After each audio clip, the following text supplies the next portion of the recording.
changed it. I think that's one of the reasons why Clinton won. You know, Clinton had this. No matter what.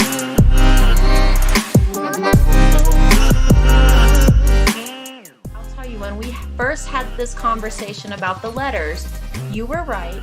And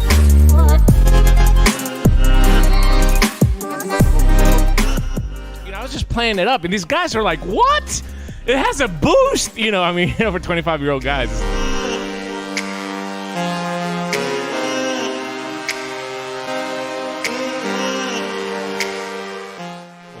Poor job of organizing, poor job of educating too.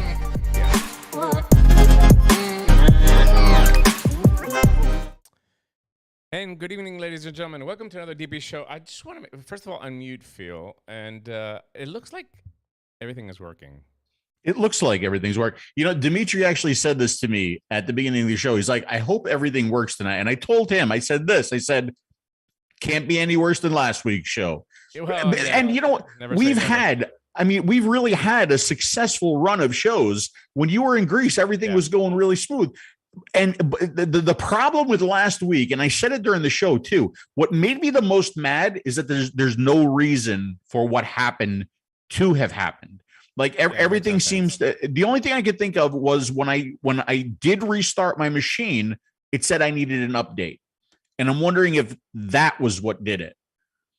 I don't know. I have no idea, but say it could be just YouTube. It could be just a million things. It could be OBS. It could just be a million things. I have not run this rig, I don't know, in about 4 months, 5 months. I don't know what the last time was, but I just fired it up and made a few adjustments, and it looks like everything is working. So I haven't seen otherwise from the chat. So good evening. If you did not notice what Phil did from last week's episode, there were 3 videos up. Obviously, there were the 2 cut live videos. And then a couple of days later, what Phil did is collected all the footage from the first video and the second video and everything that was missing in between. And then he edited and put the replay up as a whole episode. So what you're seeing there on his channel is the replay of Robbed in Dubai from last week. And you know, it was some interesting comments. But just lately, I think that vapors have become more toxic because we're losing, you know, because of, you know, restrictions in their country or flavor bans, and you know, they're just taking it out on each other. It just seems to me and that us, way. Huh? And us. Yeah, I mean, but it's just, I think that's just the nature of the beast. I think a lot of people are just frustrated, and my volume is about 1/3 lower than Phil's. Okay, I can fix that very, very easily. Very, very easily, I can fix that. But in any case, so yeah, so that video's up. Also, we promised you that we're going to have the tour of the Dash Vapes. That's up on Phil's channel. If you want to go look at the facility in EU and what we're doing over there with the wholesale and the direct to consumer. And also the big controversy of the 𝗵𝗶𝗶 e-liquid video. Phil, you want to talk a little bit about that? Yeah. Somebody blamed you, and I fully blame you too, because even during last week's show, I kept calling it 𝗵𝗶. When I was there, I called it 𝗵𝗶, and then the pamphlet is here somewhere, and I held it up. And I didn't even realize it's 𝗵𝗶, 𝗵𝗵𝗶. So during the entire video, I called it 𝗵𝗶. During our show last week, I called it 𝗵𝗶. And everywhere I spelt it, on YouTube, on tasterjuice.com, on Facebook, I called it 𝗵𝗶. And finally, somebody said, you know, it's 𝗵𝗶. And I was like, fuck. So, well, I mean, we can't blame you, Phil. I mean, you know, it happens. But, I mean, it brings a lot of attention to it. It just creates a little bit, you know, a little drama is good in vaping. Little drama. He's just basically offended the entire country after the guy was, like, literally crying there for you. But, nah. But I fixed all the spellings. I'm not going to go back and fix the pronunciation. But to be fair, I went and looked at some of the comments, and we need to start doing a worst of comment section during our show and just start belittling people. Let's start that next week. Let's just go collect some of your favorite comments, screenshot them, bring them up, and then we will go if it's really worth it, because you know there's a lot of troll accounts out there. There's a lot of people that are no, I know. But if it warrants unleashing my wrath on it, I'd be more than happy to make that happen, buddy. You know me. I'm sure you would. Yeah. So we'll take a look at some of those. But I did. First of all, I do have to translate a lot of those comments. I wish YouTube had like a translate button. Like, don't you think so many millions that they're making? You would think, but no, because a lot of the comments are in Spanish, so I got to go through and translate and respond to some of them. But I did notice that Christian did respond, and he said some nice things. So that's nice. When I read the title, I thought Phil might be doing a vape review underwater again. Oh my God! Yeah, that's an old one. Long time ago. Long time. But yeah, I mean, look, at your age, getting one letter wrong, that's minimum. It could be so much worse. It could be so much worse. Good evening to everybody that is in the chat. Speedy recovery to Janine Timmons, that's fighting COVID. Yes, and good evening to everybody that chose to hang out here and get a little DP in you on Tuesday night. So we hope you're enjoying it from both ends. Oops, I hit the wrong button. It's all right. Why is that there? Hey, you play oh my. Here we go. I got it. Here it comes. Oh my. Opinions from both ends. You are listening to the DP Show with Dimmy and Phil. All right. That's us. That's us. This is what we're going to do today. We're going to do a little show and tell. Let me tell you that this little kit that Phil is going to show you. Big hit in Europe. Now available here in the States as well, too. And once we do the presentation, we're going to talk about the device a little bit and the benefits, the pros and the cons. Then we're going to talk a little bit about all the shows that we went to because we didn't have a chance to on the last episode. So we're just going to kind of like recap and give us the best of the best as far as our experience for the at least the last 6 trade shows that we did in a row. And then later on at the end of the show, we're going to talk a little bit about the AQUIOS technology, the new water-based vaping, a new tech that Inikin has partnered up with and presented into their new disposable that is out. At least 30% water in their formulation of this nicotine solution. So we're going to talk about that and show you an interview with one of the engineers a little bit later on the show. But having said that, Phil, take it away. Look at this. There it is. The Inikin 𝗀𝗄𝗄. You know what? I would show you guys the rest of the box, but God forbid a link or a QR code were to show up, shut another strike. Done. We don't need any more strikes. All right. So anyway, that's the 𝗀𝗄𝗄. This is the box that the 𝗀𝗄𝗄 comes in. Again, we got the Inikin eco-friendly packaging. I got a little strip there. I'm going to pop the strips. He's brand new. This is what you get in the box. There is the device itself. Now, this is going to be injection molded, and I should have my scale. So let me go over here. Let me grab my scale. It's very, very lightweight. You don't want to see how lightweight this is. Yeah. This is going to have a built-in 2100 milliamp hour battery. It's the 3-click on and off. It does do up to 60 watts. You got your wattage here. No thrills, no frills on this one. Just your cutoff and your screen. So we have none of the F0 functionality or anything. Just very, very simple little device to work with. You do get your tank. This is the 𝗀𝗄𝗄 Plus tank. It's going to be a slide to open filling system. If I could find where it slides from, right there. So real simple filling, very, very similar to the Zlide tank. On the bottom, you can remove the bottom. The bottom is also going to be your airflow controller. And then you have the Z coil. So this does use Z coils. So it's going to vape just like another Z coil device. I'll talk more about this tank in just a little bit. The tank is plastic. It's not disposable. Because you can refill it and you can change the coil, but it's also you can do restricted direct lung. You can see it does have a slot, and then it's got some holes here too. So it's going to do your restricted direct lung and your mouth to lung. All right. The coil in here. What's the coil in here, D? Is it the 0.8 ohm? It's the 0.8 and the 0.3. The 0.3. So the 0.3 is going to be your spare. That's what you're going to get in this little baggie right here. In this little baggie right here, you're going to have your restricted direct lung mouthpiece. It's going to be just a little bit bigger than the one that comes installed on the tank. You can see a little bit of a bigger diameter there. See the difference? RDL, restricted direct lung, MTL, mouth to lung. And you're going to get your charge cable and, of course, your little bag of goodies there. I'm not going to pull the bag of manuals out in case, again, there's a QR code or a link on there. But that's it. It's a very simple little system. And what I like to say about this, I'm going to go ahead and power this up and show you the weight on this because it is extremely light. Now, I'm using the blue one. I'm using my own mouthpiece on this one. Actually, I believe this is the teal. There's also a blue, a yellow, a green, and a right lovely Dimitri pink. There's the colors right there. Not teal, turquoise. Okay. But this is, I'm going to go ahead and put this on the scale. You see how light this is, right? 105 grams. It's an extremely, extremely lightweight device. Let me put a Z80 on here and you can see the difference. So 200. So it's like half the weight of that.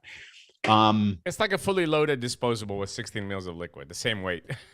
It really is. And it's funny that you said disposable because I think there's going to become a market, right? If not already a little bit of a market for people who are looking to come off of small pods or disposable devices, right?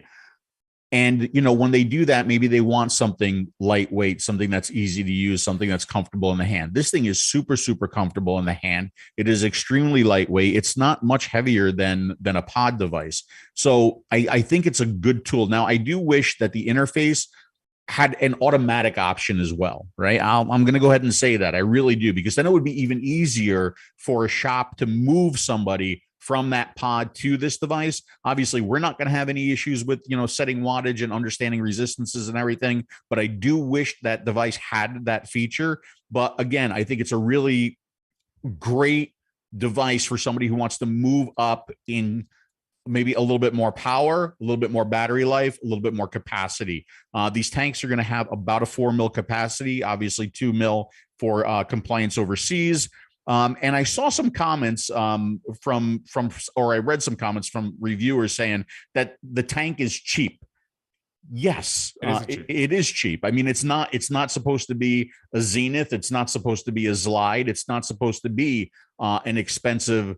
I don't want to say long lasting because this could still last you a while, right? But it's not supposed to be that. It's supposed to be inexpensive, right? That's the goal. That's why. Not to mention that it's also supposed to match exactly the body of the device. So the turquoise is turquoise, the yellow is yellow, the lovely Dimitri pink is the lovely Dimitri pink, and the black one has a little bit of a smoked look to it.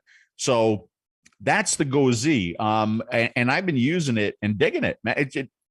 It vapes like a Z coil device, right? I have a picture here with all the colors again from a different perspective. The difference between the TBD version and the US version or the rest of the world version is that in the TBD it comes with the existing 𝗀𝗄𝗃 tank, which is a smaller 2 ml tank. We created this tank. This is the 𝗀𝗄𝗃 Plus with a larger capacity, of course. Just a little bit more sexy, I think, than the regular 2 ml TBD as well, too. And it does have the wide slot for the 0.3 ohm coil in order to do RDL. I'm going to tell you that one of the big advantages, of course, for the 𝗀𝗄𝗃 kit is that it's compatible with all the existing Z coils. I mean, that in itself is a huge advantage to the device. People that have the coils already, they have another option. And what is this option going to be needed for? Well, I'm going to show you what my store, one of my stores posted today. They do such a good job. The title here is you're getting ready to go to the beach, right? So you get a couple of disposables with you. You got the 𝗀𝗄𝗃. You got some delicious unsalted, a little, we just started selling these little gold bags. They're just like vape bags, you know, very, very cheap. You take all this stuff, you go to the beach. You don't have to take any of your expensive setups. You don't have to take any of your high-end stuff. It's something you can just throw into your pocketbook, throw into your purse, throw into your backpack, go to the beach, have a great time. I call it a summer vape. It's very, very lightweight. It is economical, which is a huge, huge pro in my opinion. Anywhere you're going to get this kit under $40. I think Element Vape has it $34.99 right now up on the website. But everywhere that I checked, it was under $40. It was $34.99, $37.99, $39.99. Under $40, the price of two 1200 puff disposables, right? They're about $20. For the price of two disposables, you get this entire long-lasting kit that takes replaceable coils. It's very, very lightweight and very, very satisfying. Just a lot of pros. Yes, is it a little bit cheapy feeling? Well, of course, because it's double injected molded plastic. It's not going to feel like, I'm using. I pulled this out of my closet today. I used the 𝗪𝗵𝗶𝗹 box, a little high-end dish here with my 𝗬𝗍𝗔 limited, but it's not meant to be. It's meant to be something inexpensive and a great transition tool for those coming off a pod or a disposable, like Phil said, but also as a secondary device. Yeah, and so the device, look, a lot of us equate weight with quality, right? I was the same way. I still like a heavy, solid feeling device in my hand. I'll never forget when I got my hands on my first titanium device and I was like, wow, this feels cheap, right? And it wasn't. It was like 10 times more than anything else that I had at that time. But here, I don't think you're losing quality in the body, right? Because of the double injection molding. If anything, if you drop this or scratch this, it's not going to show like a metal device or a painted device or a coated device, right? So that's a benefit. The tank, how long the tank will last, opening and closing it and changing the coil, I don't know, but it seems to be like I've been using this one for a long time, so it seems to be holding up. So I think there is some benefit to that injection molded too. And I believe the way they do this is it's double injection molded. So the inside is color and the outside is clear, right? So even if it does get a scratch or a nick, it's not going to show like a painted device. It's like a shell over a shell. Yeah. 30 pounds, says Greg, and the cheapest UK search. So it's very, very economical. The price of 2 packs of cigarettes, says Janine, in Canada. Yeah, it's just unbelievable. One of the biggest advantages that I want to expand a little bit on this, because we just came off a tour and we get first-hand feedback when we go to these shows on existing products and potentially new products that we test out to get some consumer feedback. What I found really amazing since we launched this in Lille, every show that we went to, we lined up the products up on the counter. I am not exaggerating when I tell you that every woman, and there's not a lot of women in vape shows, unfortunately, but every woman that passed by the booth came to see the 𝗀𝗄𝗧. Like their eyes immediately was attracted to it. And you're going to say, oh, well, women like 𝗏𝗏𝗃 or whatever vapor fucking excuse you want to come up with just to be a troll. But the truth of the matter is there's not, in my opinion, enough products out there to cater to women. There's a lot of women that smoke. We need more products to attract them to a device, because attraction to the device is a huge part if they're going to make that purchase or try it to quit smoking, or to influence their girlfriends. Women shop based on what they see other women carrying or using. And I think that it's safe to say, Phil, that every woman was really attracted to these pastel colors. Well, to be honest, like when the women did that, first they were attracted to me, and then they were attracted to the 𝗀𝗧. This would be second. And if you could pull up the photo again, the other cool thing too that they did, if you think about it, was they kind of mimic the look of disposables, because a lot of the disposables are those like light pastel-y colors now too. So maybe even that would make somebody a little bit more comfortable moving from something like a disposable or a small pod into something like this. In addition to the weight, the comfort, the color, all of that I think plays into it. 100%. Also, not to mention that Ancient Alien, we just said under $40 anywhere you can get it. Under $40, under 40 euros everywhere that you're going to get it in Europe as well too. I think that if you're looking at this kit, like the original, for where this idea started, I think about a year ago with Inikin when they started talking about it. And originally they wanted to do an injected mold pod, and I said we should really just focus on doing a box. We were sitting at an office in France when we had this conversation with him and Skype with the engineering team. I'm very, very happy the way that turned out. The main thing is that everybody that picked it up said, where does the battery go? Because it's so lightweight, they didn't even think that it had a battery in it. And then when you tell them it has a 2100 mile battery, they were really, really impressed by how lightweight it is. You literally throw it in your pocket.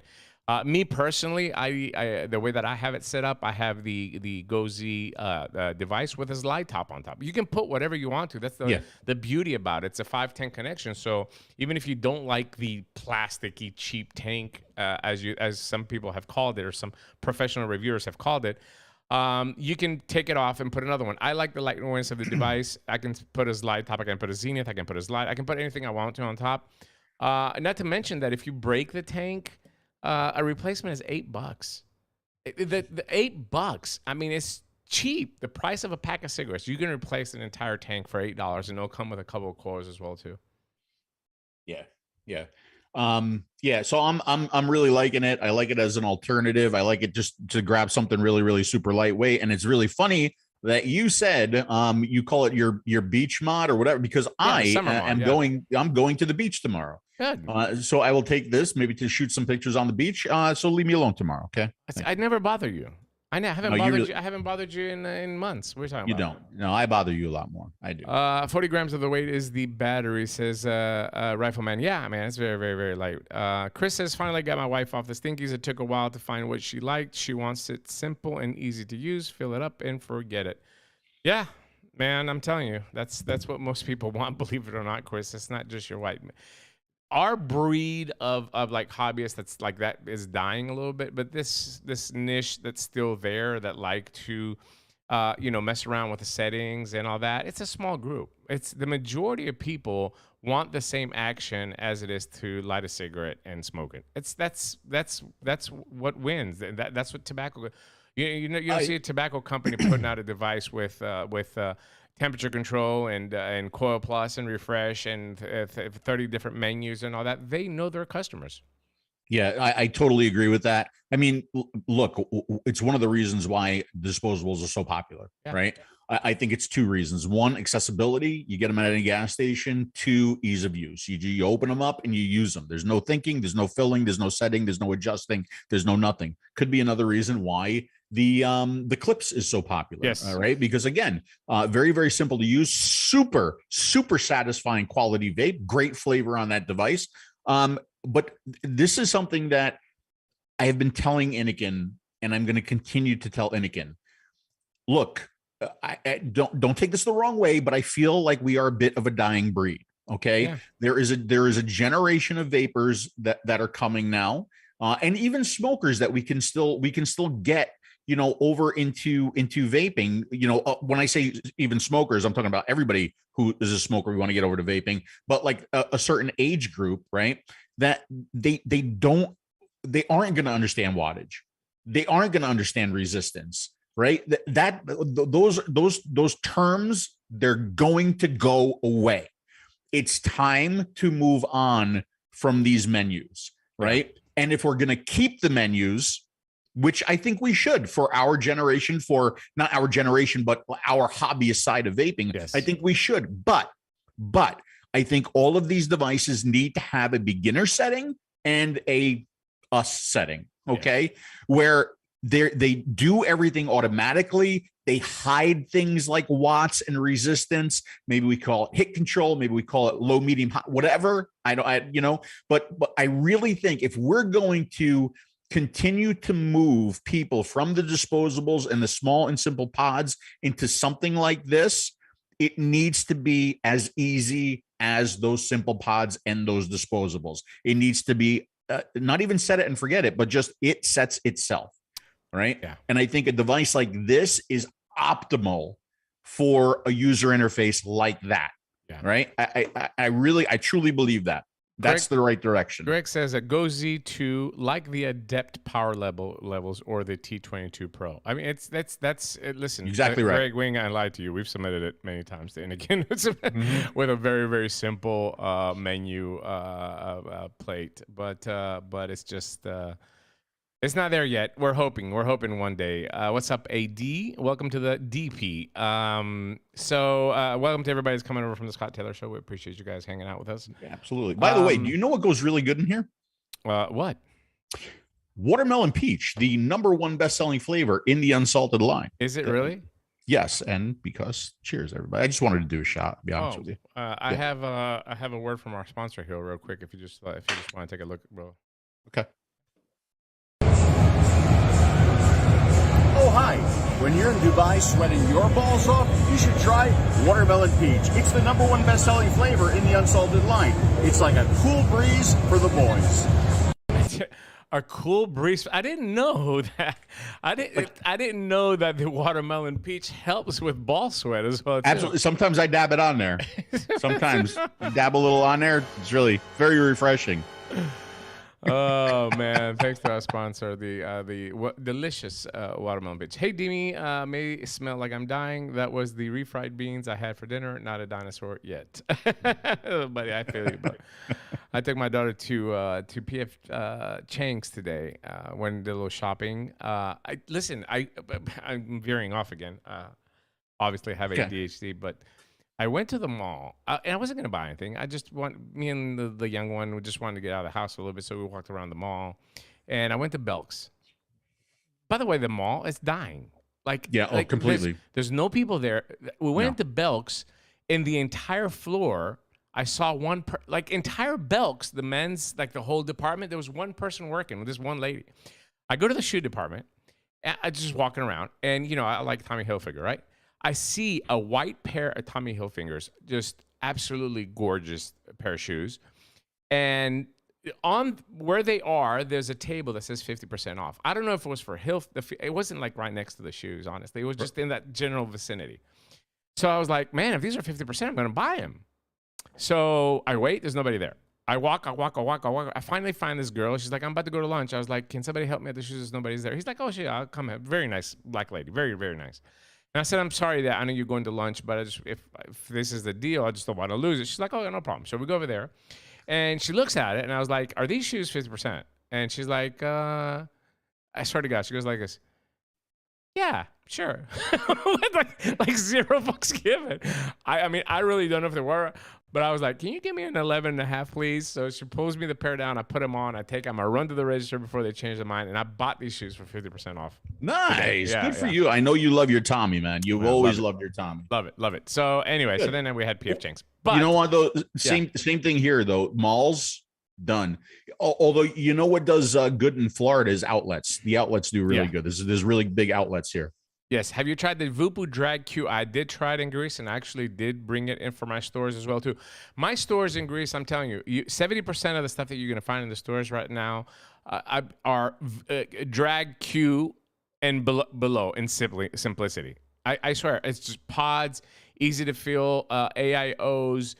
Everything that I carry and what we sell, the majority of, is that style of vaping device. Like your 𝗃𝗏𝗀 does good there too, right? 𝗃𝗏𝗀 does very well. The 𝗃𝗏𝗀 does very well. The Clips is just crushing it. What's the other one that we carry that does very, very well? The Caliburn does very, very well. The Coco does all those simple devices. 70% of that stuff is what we're selling right now. In the store. So that and temperature control devices, right? And I think I have like one temperature control device across the stores. Army Brad says Tommy still exists. Is this 1995? Get the fuck out of here, Brad. Listen, I've seen your styling, but you and Phil. Oh yeah, forget about it, buddy. What do you mean you and Phil? Come on, man. I'm past those days now. I'm busting your balls. The mod just needs a voltage setting of low, medium, and high. Yes, Neil, you're right. And it should be it should be described different as well too.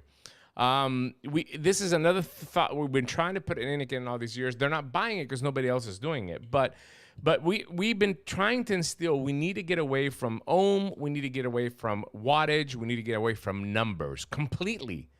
This is not how a smoker smokes. They don't smoke with numbers. They smoke with regular, light, ultra light. This is basically how they smoke.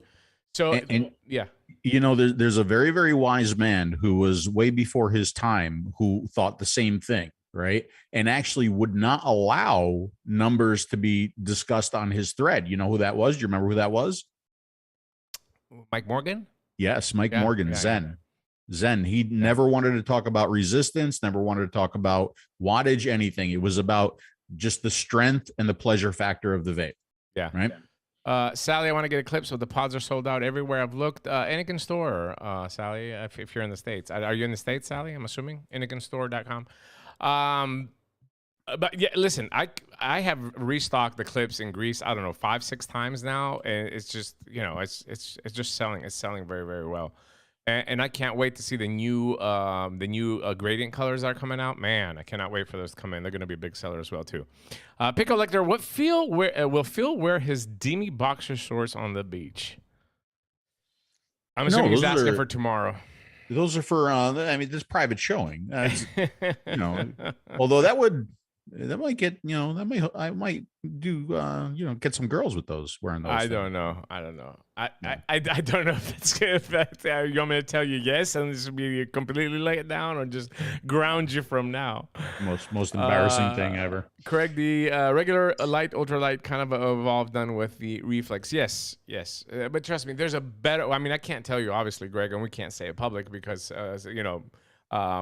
Geek Vape will have it out tomorrow, but there is even a better way that's very direct to smokers to be able to get that point across. The marketing is really important. The sad thing is that we submitted UI design ideas like 3-4 years ago. Yeah. And I really wanted Inikin to be the leader in this, and Inikin likes to do that. They like to tout new technology and new ideas and everything, and I really wanted Inikin to be the de facto standard, like, this is the new user interface and this is what people are going to start using, and they still have that opportunity if they would listen. Yes, I agree. That's how I vape, says Chris. I vape, but I get that other people would want it. Building coils is part of my passion for it. Yep. Yeah, absolutely. 100%, Chris. 100%. There's no doubt. We need everything. We've said that many times. But anyway, yeah, that was the 𝗀𝗍, and I really like the name. I was watching a couple of reviews, and boy, I don't know how you can get that wrong. The 𝗀𝗍. I mean, it's 𝗀𝗍. I mean, you just read it and you what they call it. I'm not gonna say it because they'll know I'm talking about them. But anyway, it's the 𝗀𝗍 by Inikin and part of the platform series with the Z coil compatibility. All the Z coils. We hope you guys enjoyed it. Of course, if you have any questions using the device or anything else, you can come over to the platform group, search Platform Performance Series manufactured by Inikin Help Group on Facebook. Come join us. We have a lot of fun. We still do killer giveaways over there. Did you send that giveaway? No, it's right over here. I have the address. Is it for Canada or is it for United States? No. She's in the U.S., but Janine, I did send her her 𝗀𝗍. Oh, so that's sweet. I even let her pick her color. She'll appreciate it. She's got COVID now, and maybe it'll make her feel better. Actually, maybe it'll kill COVID. Maybe it cures 𝗀𝗍 COVID. Kills COVID. It cures COVID. It does. Just lick it when you get it. And buddy, let me tell you something. Did you see what's happened in the UK? The runways are melting, buddy. The runways. How is that possible? How it's 2022. Like what engine? Like we were in Dubai where it's like 175. Can't they get the same asphalt that they're using in Dubai and just truck some up towards the UK as well too? I mean, the UK is just having a rough time. Heathrow Airport is a mess. There were like 13,000 bags there the other day. These poor people traveling. I went through Heathrow. I lost my bag for 4 days as well too. My bag could have been one of them. I tell you what, here in Florida, it was 105 today with the heat index. Yeah, and it's just it's. Was your asphalt Florida melting? Is just what's that? No, the asphalt is fine.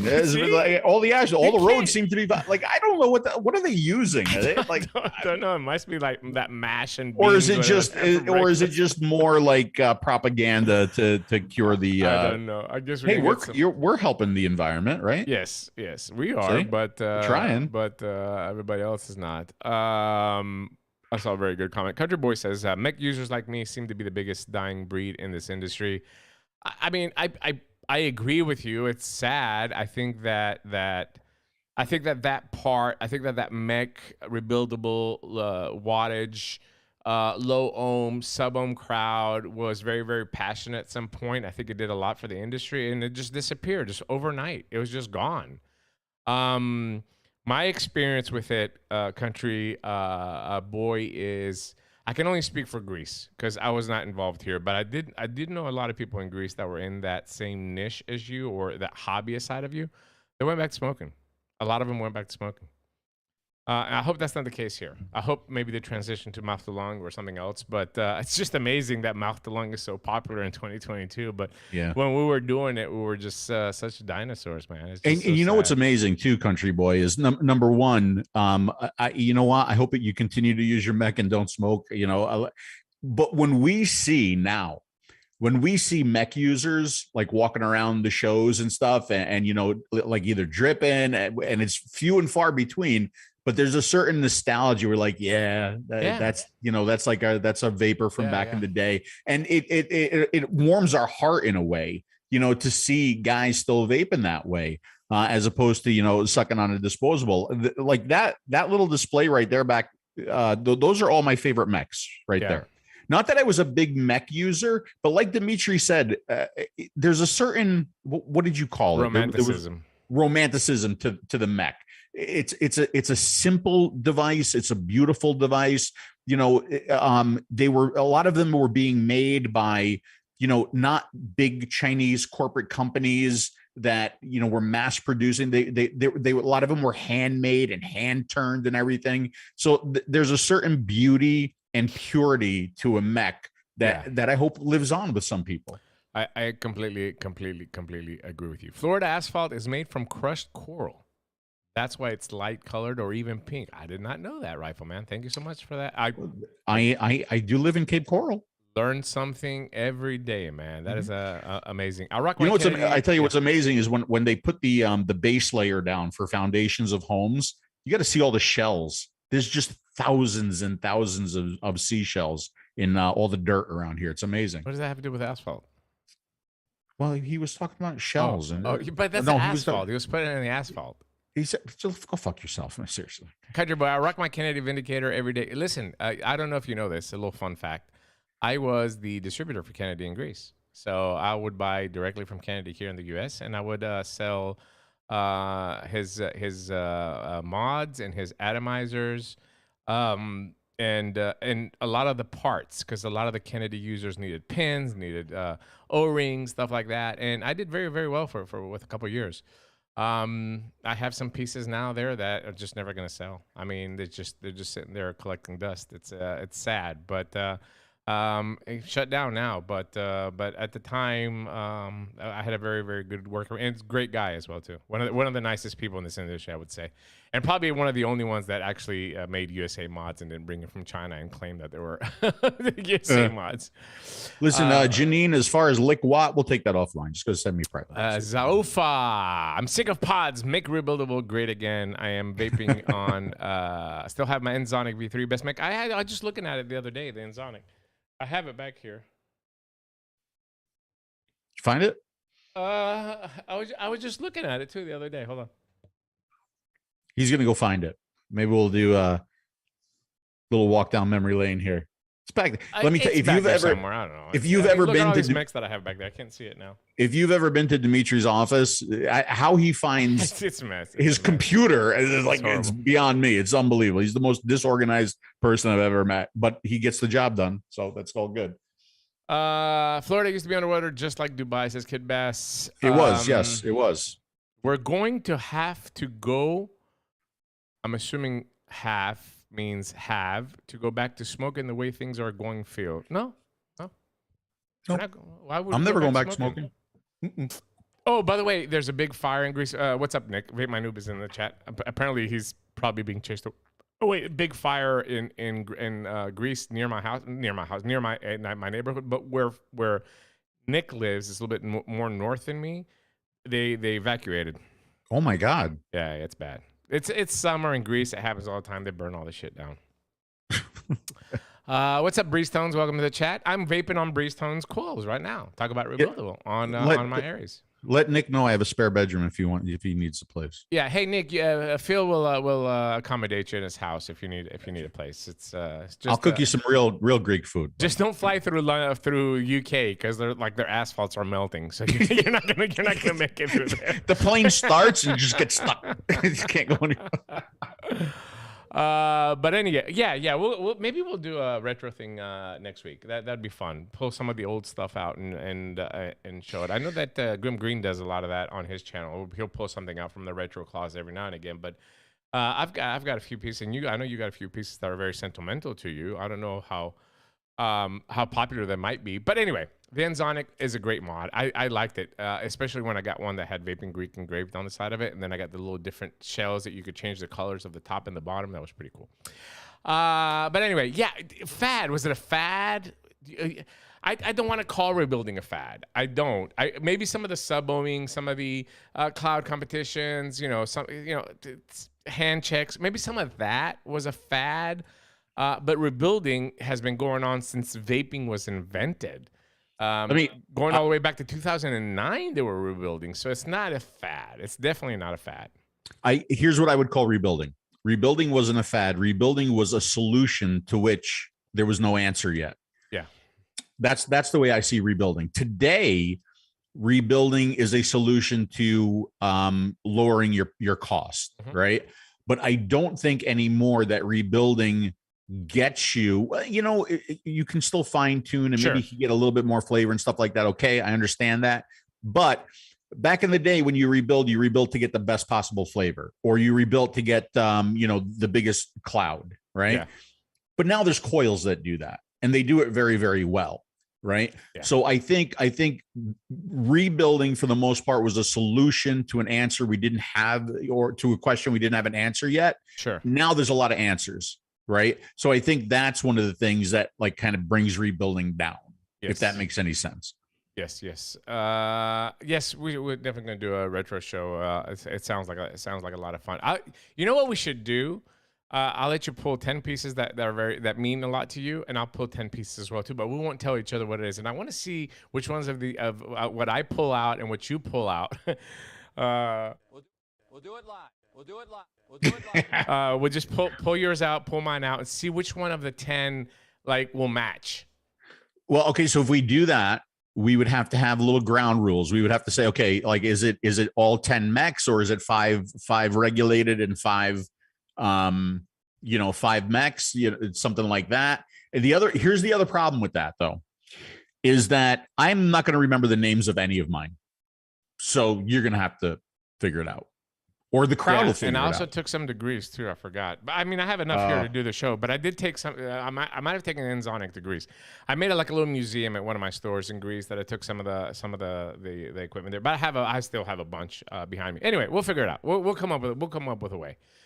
Rebuilding today is about not spending 18 a pack on a pack of coils. Yeah, I guess so. I think that the rebuilding, one of the things that we're always leaving out, and it's not deliberate, but it needs to be mentioned, is that, gosh darn it, people just like building. It's a couple hours of taking your mind off things and maybe making this wonderful coil, or if you're going to do a alien or something. Just the process of it is like creating a piece of art. It's just like me sitting for a couple hours and doing a painting, or Phil going, to the 𝗂𝗶𝗺 pottery class, or, it's the same thing. It's just a hobby that people enjoy doing. Oh, and by the way, the end product of that helps you stay off cigarettes as well too. Yeah. Yeah. There's a satisfaction level to it too. I mean, sure. I will never forget that first coil that I built myself.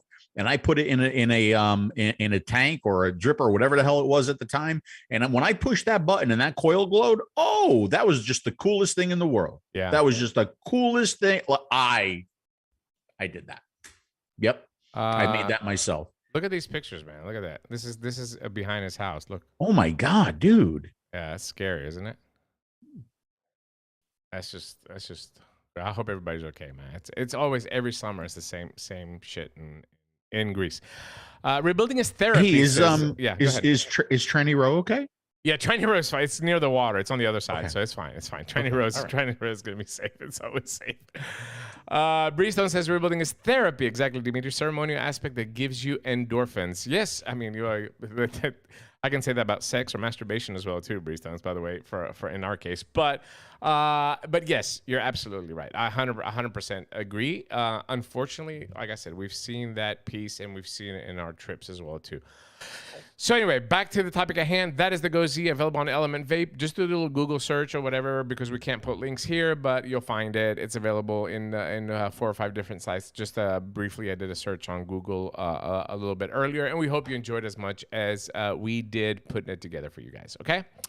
All right. Moving on to topic number 2. We'll do it live. Okay. We'll do it live. We talked a little bit about the shows last week, and of course our bad experience in Dubai and all that, but we wanted to kind of give you some of the details as well too, what happened in every show that we kind of rushed through last week, and then we created like a little list of what we want to call like the top vape expos of 2020. Kind of like a little fun award ceremony, something to explain why we created this list and what we believe, in our opinion, is going to be, at least for the last 6 shows that we did in a row, and we have a lot to bring to the table when it comes to expos. A lot of people talk about expos, or they haven't been to expos, and you might not have had the experience. We're trying to take you there with the videos that we shoot and the pictures that we take, and then when we talk about the shows and all that. But I mean, I hate to tell you this, and I think Phil would agree with me. If you haven't been to Expo up to now, you're never going to go to another Expo and experience some of these wonderful times that we've experienced in the past and Expos. You're just not in the Expos as they are now. You're not going to experience that anymore. That camaraderie and that community feeling and the love and the friendliness, you're not going to experience, unfortunately, anymore. The biggest they got that I enjoyed was Vape Bash and VaporCon. Yeah. Always. Yeah. Always will hold that special place in my heart for just the fun and the atmosphere and the people that were there and the quit smoking attitude, and then they just got bigger and more commercialized, and they lost it for me. So yeah, I totally agree with what Dimitri just said. It's unfortunate, but I think that's true. But there are still bright points to the shows. Absolutely. Hey, Steve, welcome to the chat, my friend. All right, let's go ahead and get started with number 6. No surprise here, World Vape Show, Dubai. A lot of people think,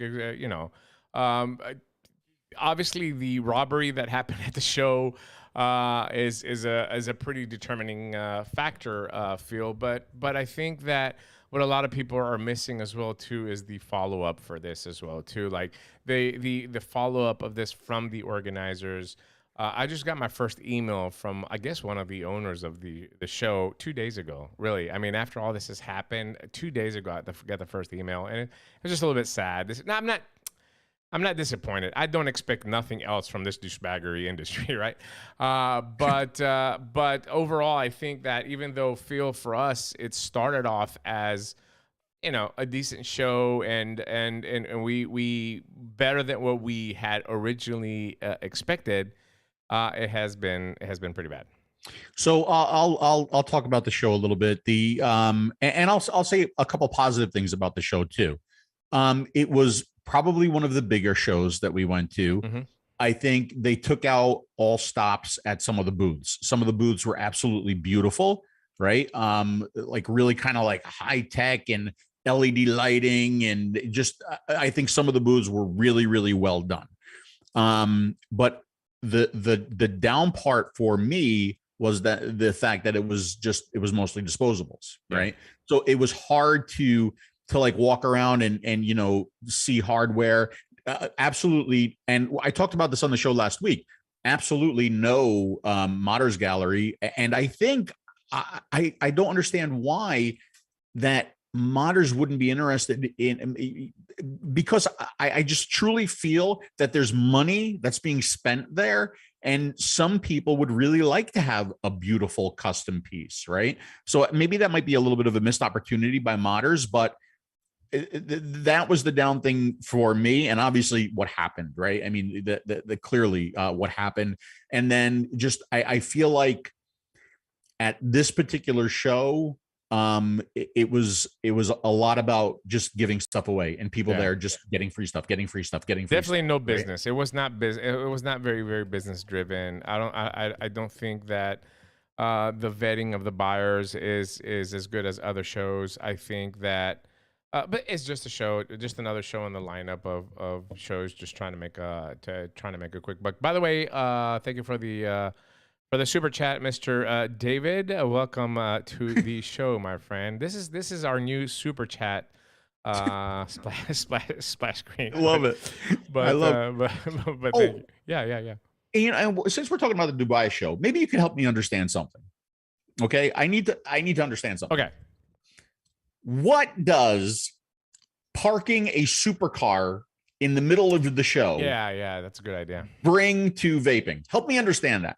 Nothing. It's just about the sexiness and the flex and hey, the lifestyle of hey, look, if you buy my $7 disposable, maybe one day you can drive this Lamborghini. I guess it's a little bit of a playbook from the tobacco companies, especially back in the 80s, you know, the racing and the Formula One and all that stuff. But yeah, I mean, look, the fact that you're paying for real estate in a vape show instead of putting your product and you put a car there just goes to show you, you know, that, you know, you might not be the brightest of businesses, but what do I know? They have a Lamborghini and I drive I drive a Ford Escape.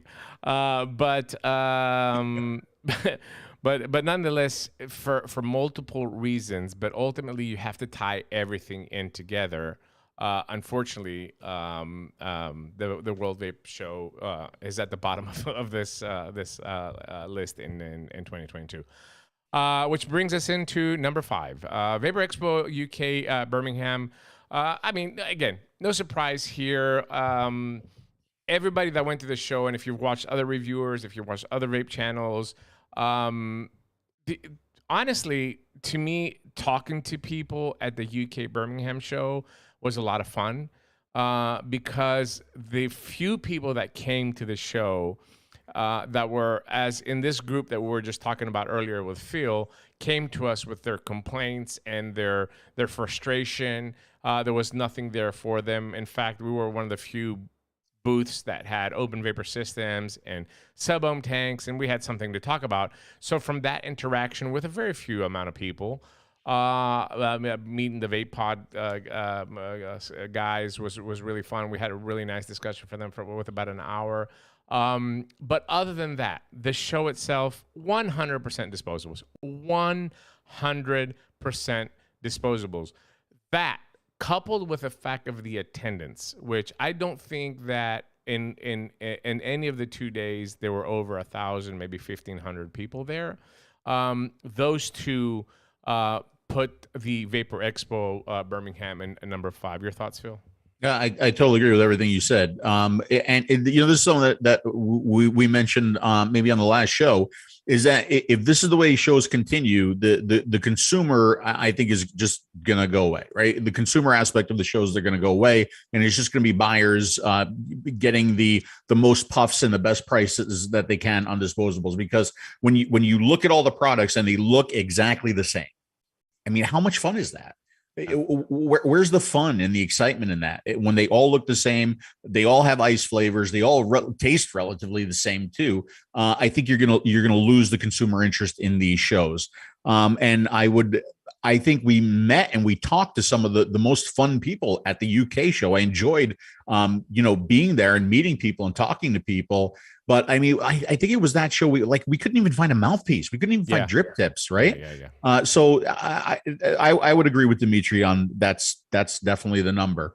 And, not to say that there's no high points of these shows. There's always high points of the shows, but that's where I would put it in the list. 100%. By the way, this is something that very nice. I'm polishing my mod there. Thank you, David Blackman, for the $4.99. Any news again, on the David? new Thank you. Slide kit? Yes, we have actual release dates for you today, David. Go ahead, Phil.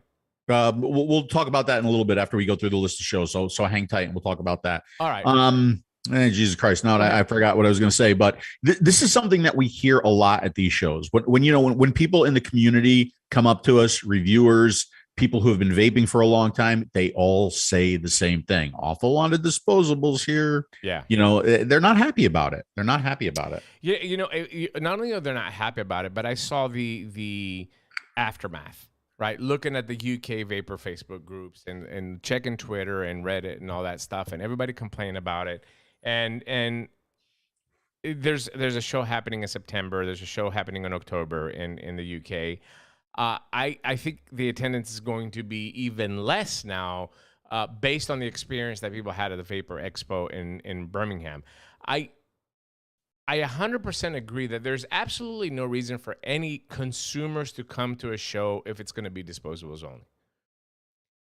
It should be strictly B2B. It should be, hey, I have a gas station, I have a chain of vape shops, I have a chain of grocery stores. What price are you going to give me? How many puffs is going to be? What is the availability? Boom. Right, Let's make a deal, and I'm done. When you think about shows, were at their peak, like what happened? The doors would open and people would literally run to a booth to get that mechanical or to get that that box that they couldn't get, or to get the first release of a tank. I mean, that was the excitement. You were able to go and see and hold stuff that you couldn't anywhere else. Right. Yeah. That's the beauty of a show, is to get your hands on something that you couldn't before. Where is that excitement when everything at the show is the disposable that you can get at a 7-Eleven? Yeah. It takes everything away from the show. It's unfortunate, but you know, that's just the way it is now. It is. URN disposables are appealing to shops who don't care about harm reduction or just out to make a buck. We sell disposables because we basically have to stay in business. It's 80 to 90% of my sales. I partially agree. It's the hot item right now. It's the hype. It's what's selling. Don't forget that every disposable that you sell out of your 80, 90% of your sales is somebody not using a cigarette. You always, as much as we dislike them, we always have to have that in the back of our heads, and we have to be fair. And people have accused me in the past of being a disposable hater. I have my own line of disposables. I sell them in my shops as well too. They're not 80, 90% of my sales by far, but we're in Europe, so it's a different beast.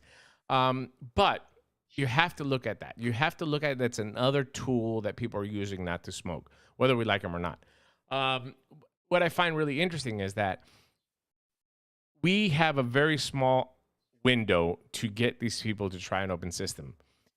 The only thing that vape shops should be doing right now is training their employees. Training their employees, bringing in products that are easy to get those people with a disposable. The easiest thing that you can say, if you think about a disposable, let's say a disposable that has 2 ml of liquid, right? 2 ml of liquid, and it sells for $8. You just paid, I mean, take the battery and all that. You just paid $3 an ml. 1 ml of liquid, you paid $3. $3 for 1 ml. That when I talk to my employees, that's the number one, the first thing that I try to put into their head when they're trying to make a disposable user try an open system. Tell them that this is €3 an ml of liquid, where you can get 60 mils of liquid with $10, with €10, right?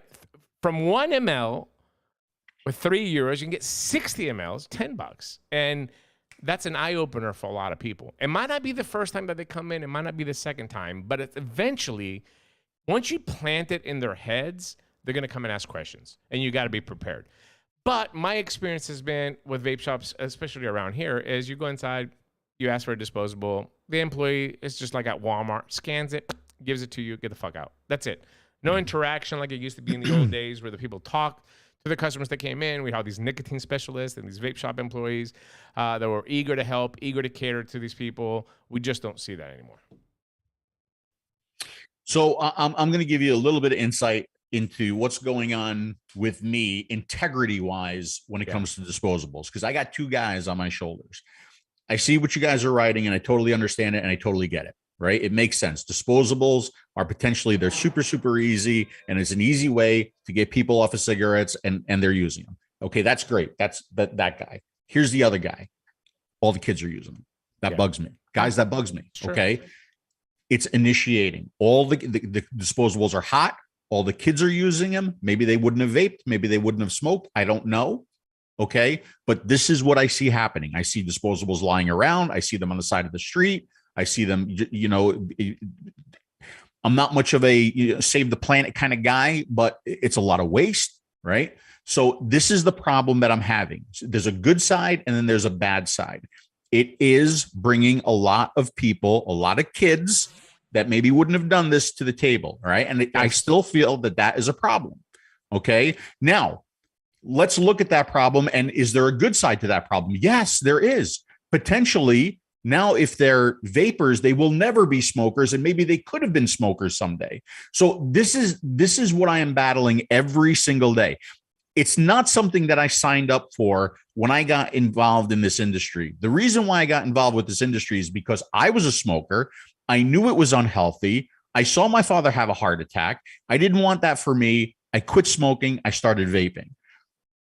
From day one, I have tried to do right by this industry and do right by this technology and stand by it, from a fact that the reason why I do this is because now I'm 53 years old. The reason why I'm still doing these videos, the reason why I'm talking to you today is to show you that if I can do it, you can do it too, right?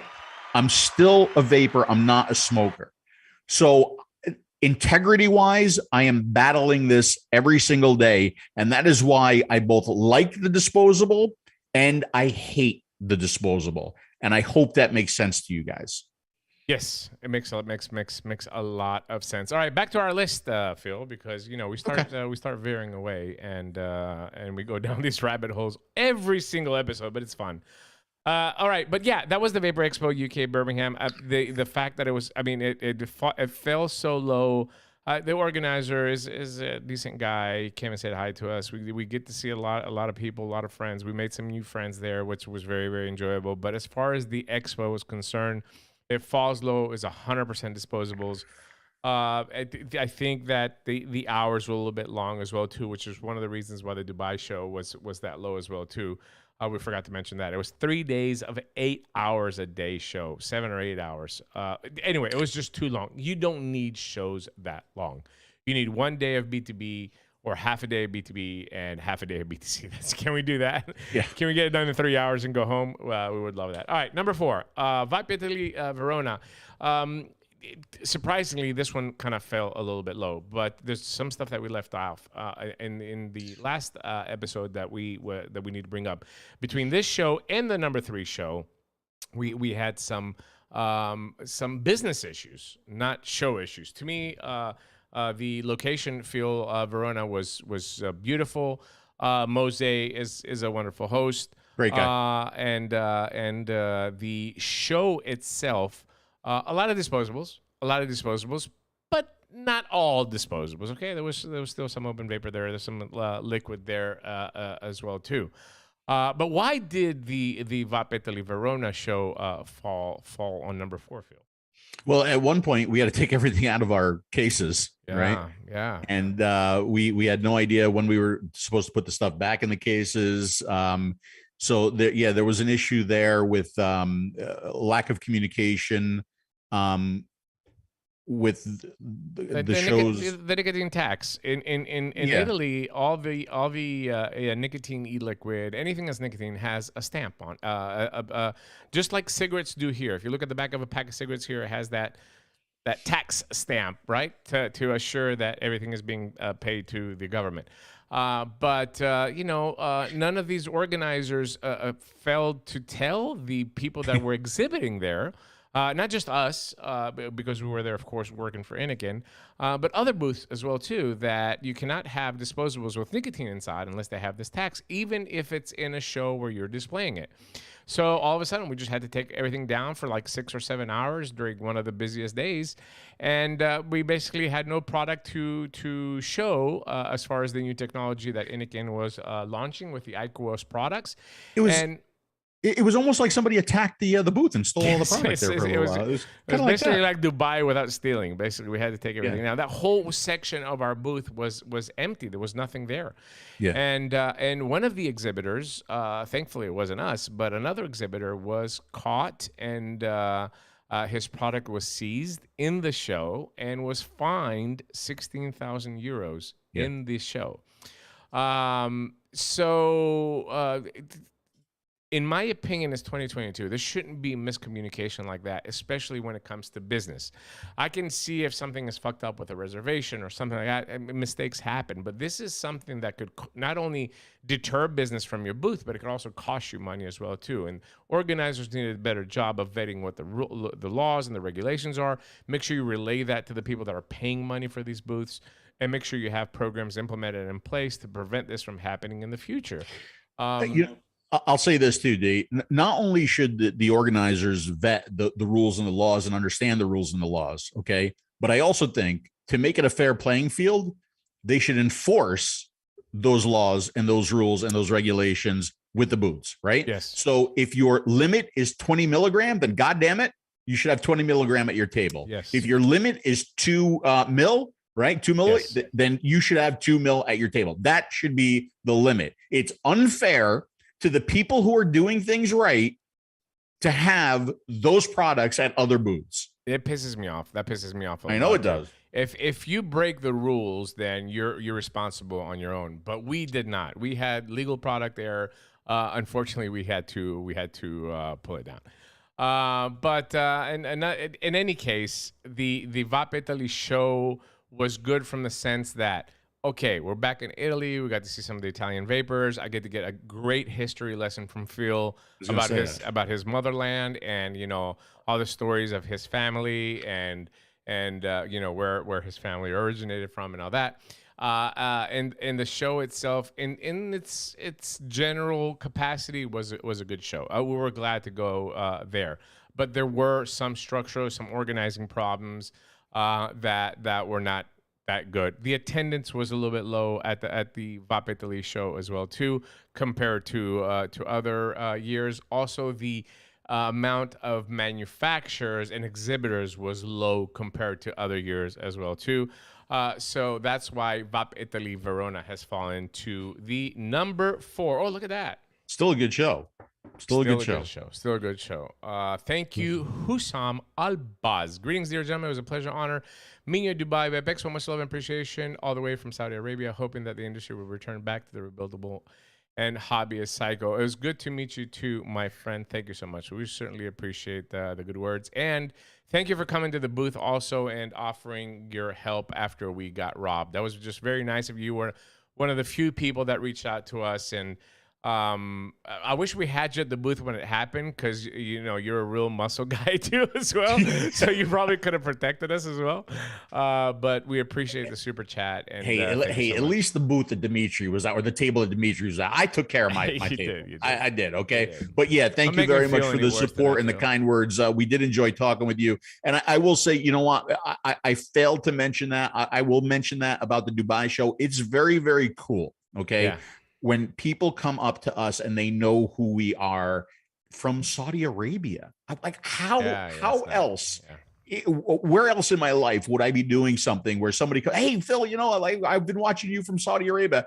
That's cool, guys. It's really cool. And we Peter appreciate North that. Or one of these guys. They're very famous over there as well too.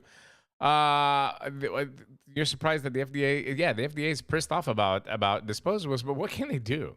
I mean, the only thing that they can do, what I've heard is happening, and I can confirm this, is customs. They're going after the customs, and they're trying to stop there's literally millions of shipments coming in every day. It's just impossible. I know that they've stopped a couple shipments, and they're taking a very weird angle on it. But look, this synthetic nicotine, everything was supposed to end the 14th of July. Here we are, the 19th, and nothing has happened anyway.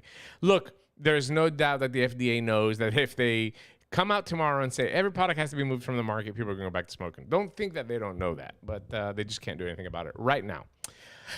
All right, so back to the show, 𝗲𝗵𝗶𝗀 Verona. Yeah, good show nonetheless. Moving up the list to number 3, Phil.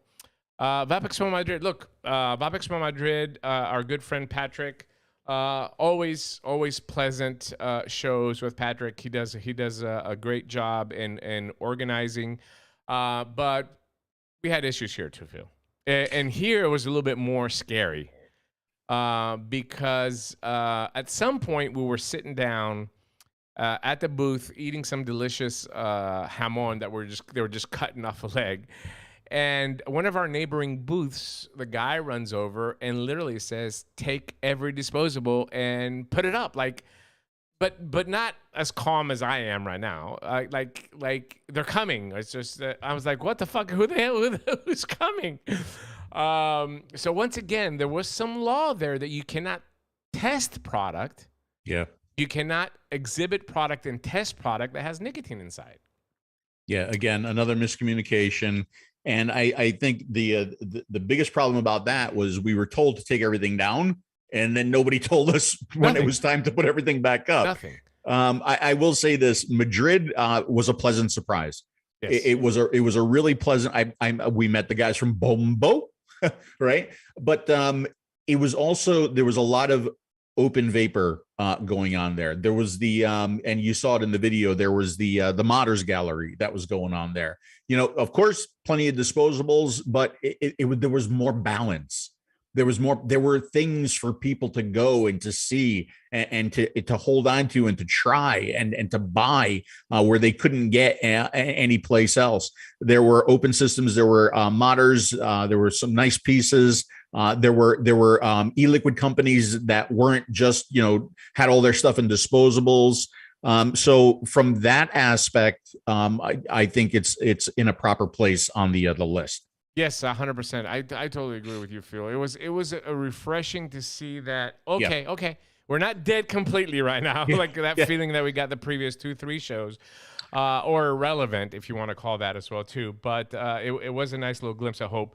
But again, organizational mistakes that ultimately cost not just us. I'm not saying this just for us. This, again, like the Italy show, was everybody there. We walked around with Phil when this happened, and imagine now shows, like we said, are predominantly disposables. At least 60% of the booths there were disposables.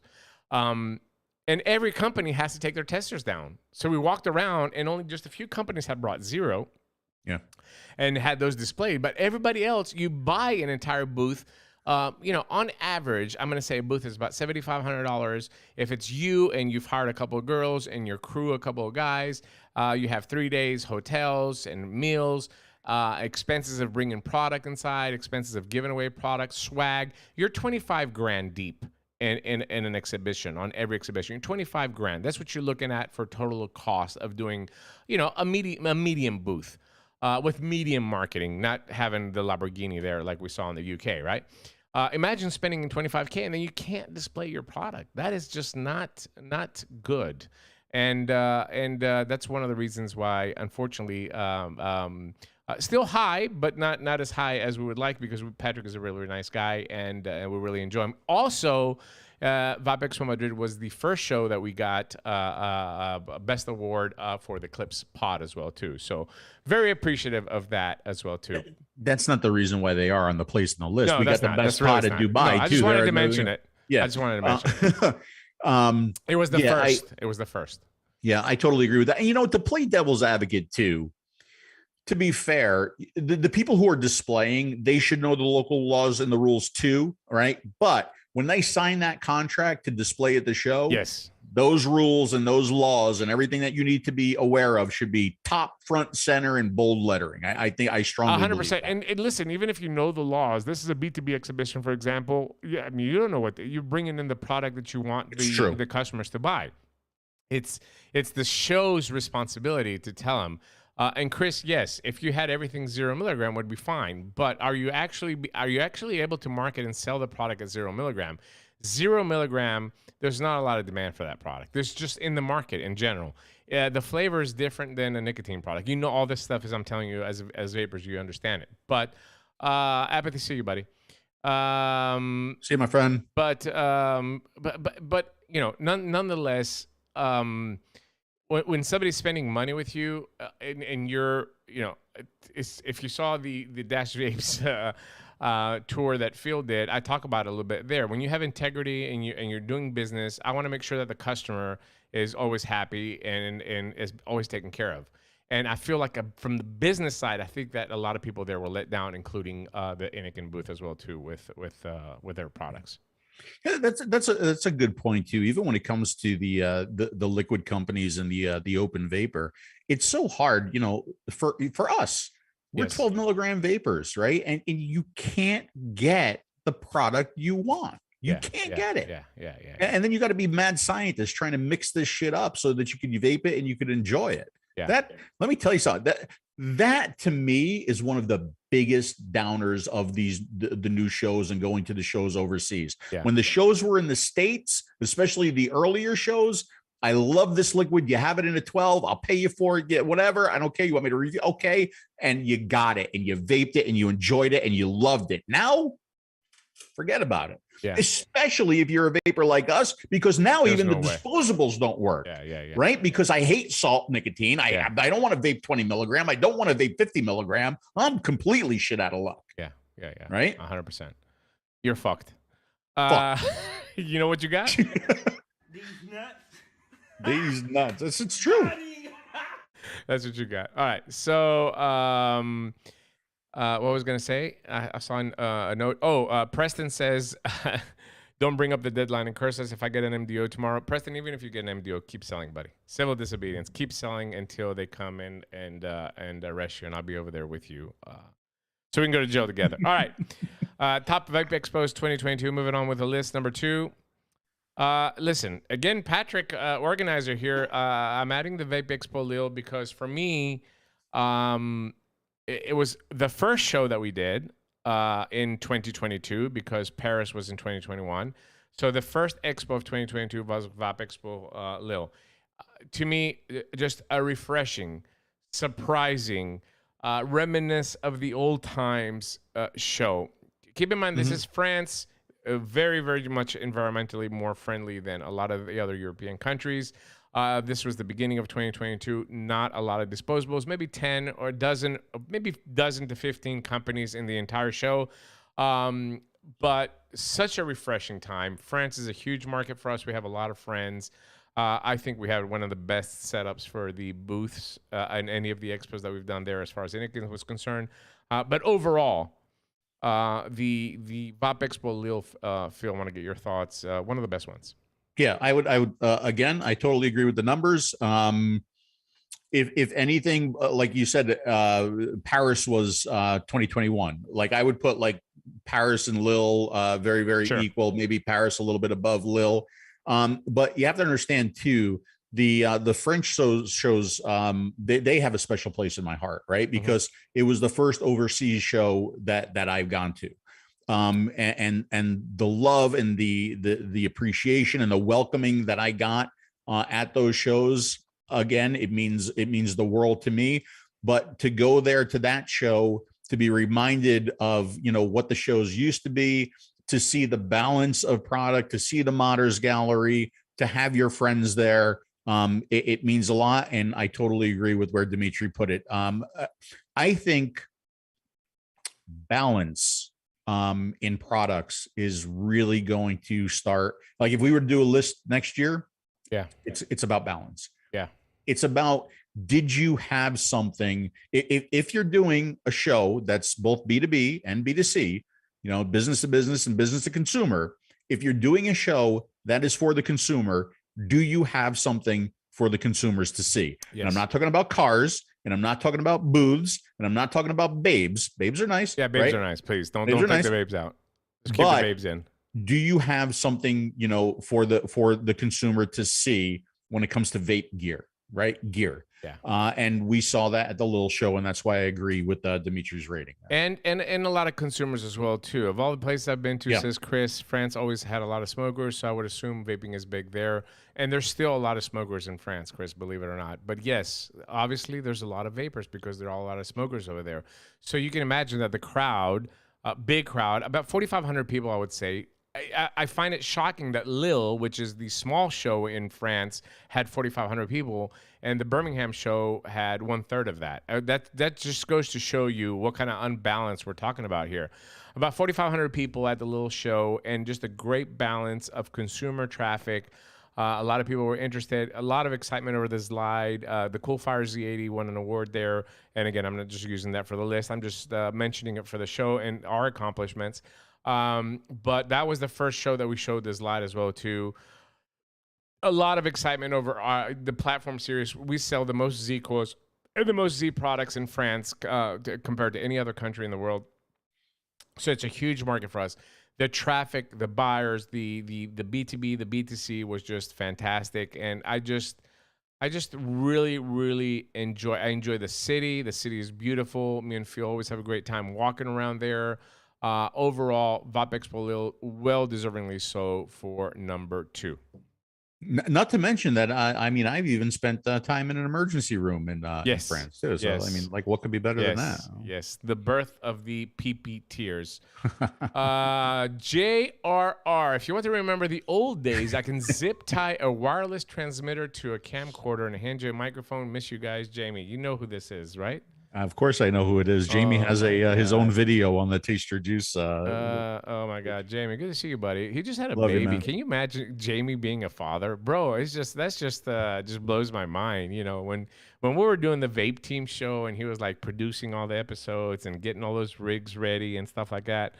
You know, he just looked like my son. You know, it's just like this little kid next to me. Brilliant, smart guy, but man. Jamie was the Linus Tech Tips of vape shows back then. He really was, man. You really were. Remember, I remember the ECC show that we did, where me and you, Phil, were going around with the microphones, and Jamie had literally rigged up this. This could have gone on. What's that show with the 2 guys that do Mythbusters? Like he had rigged up some kind of a rig like this.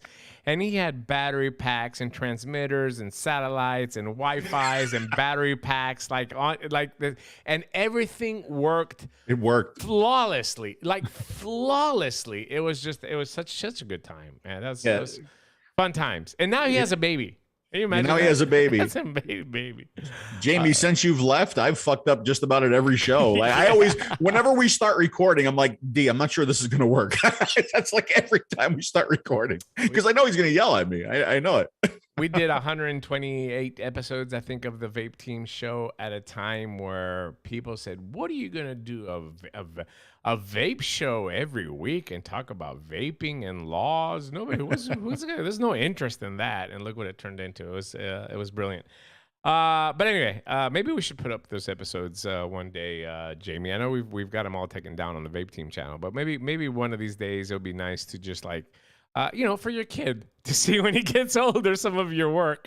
But maybe it'd be nice to put some of those old Vape Team episodes up. Just bring back the deer antlers. That's all. That's the only one that I want to see again. Probably one of the most epic Absolutely. moments in vaping history. One of the best interviews. Yeah. Second is on the way. Oh my God, Jamie! Wow. You're wasting no time. Getting that busy. That pretty wife of yours getting her pregnant every year. What the hell's the matter with you?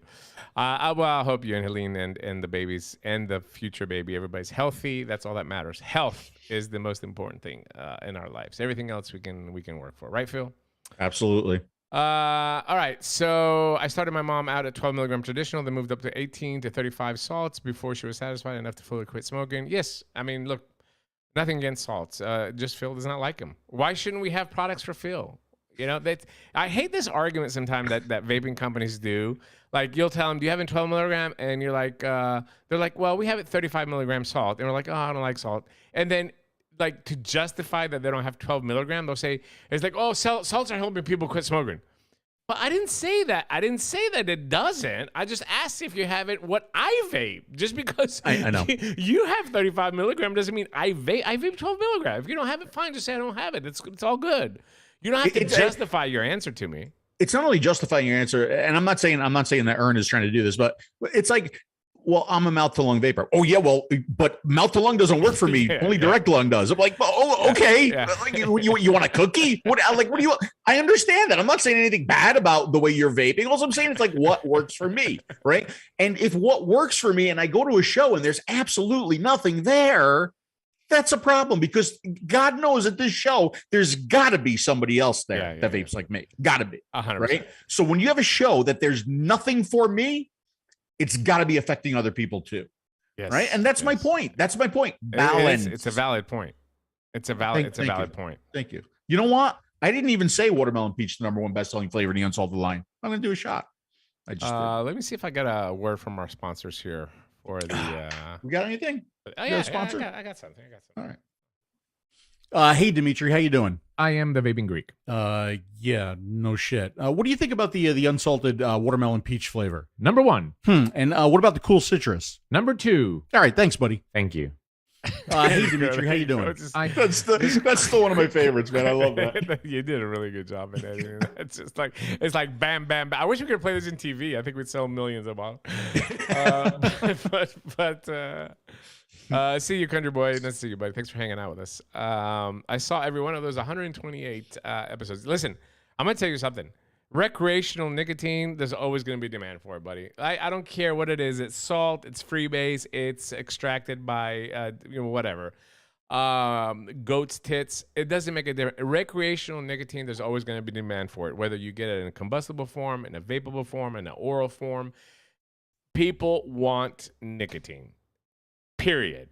So it makes no sense for any government to remove one of the safest ways of the delivery method, and that is vaping, versus what you're going to leave on the market, the alternative, which will be burning paper and leaf, which to me just sounds prehistoric right now. Some people still don't understand that. I put a post on there was that article about popcorn lung. And I put a post. There's a big resurgence of that in the last couple. The Bloomberg has paid a lot of money to bring that back up. Unbelievable what's going on with that. That's all it is.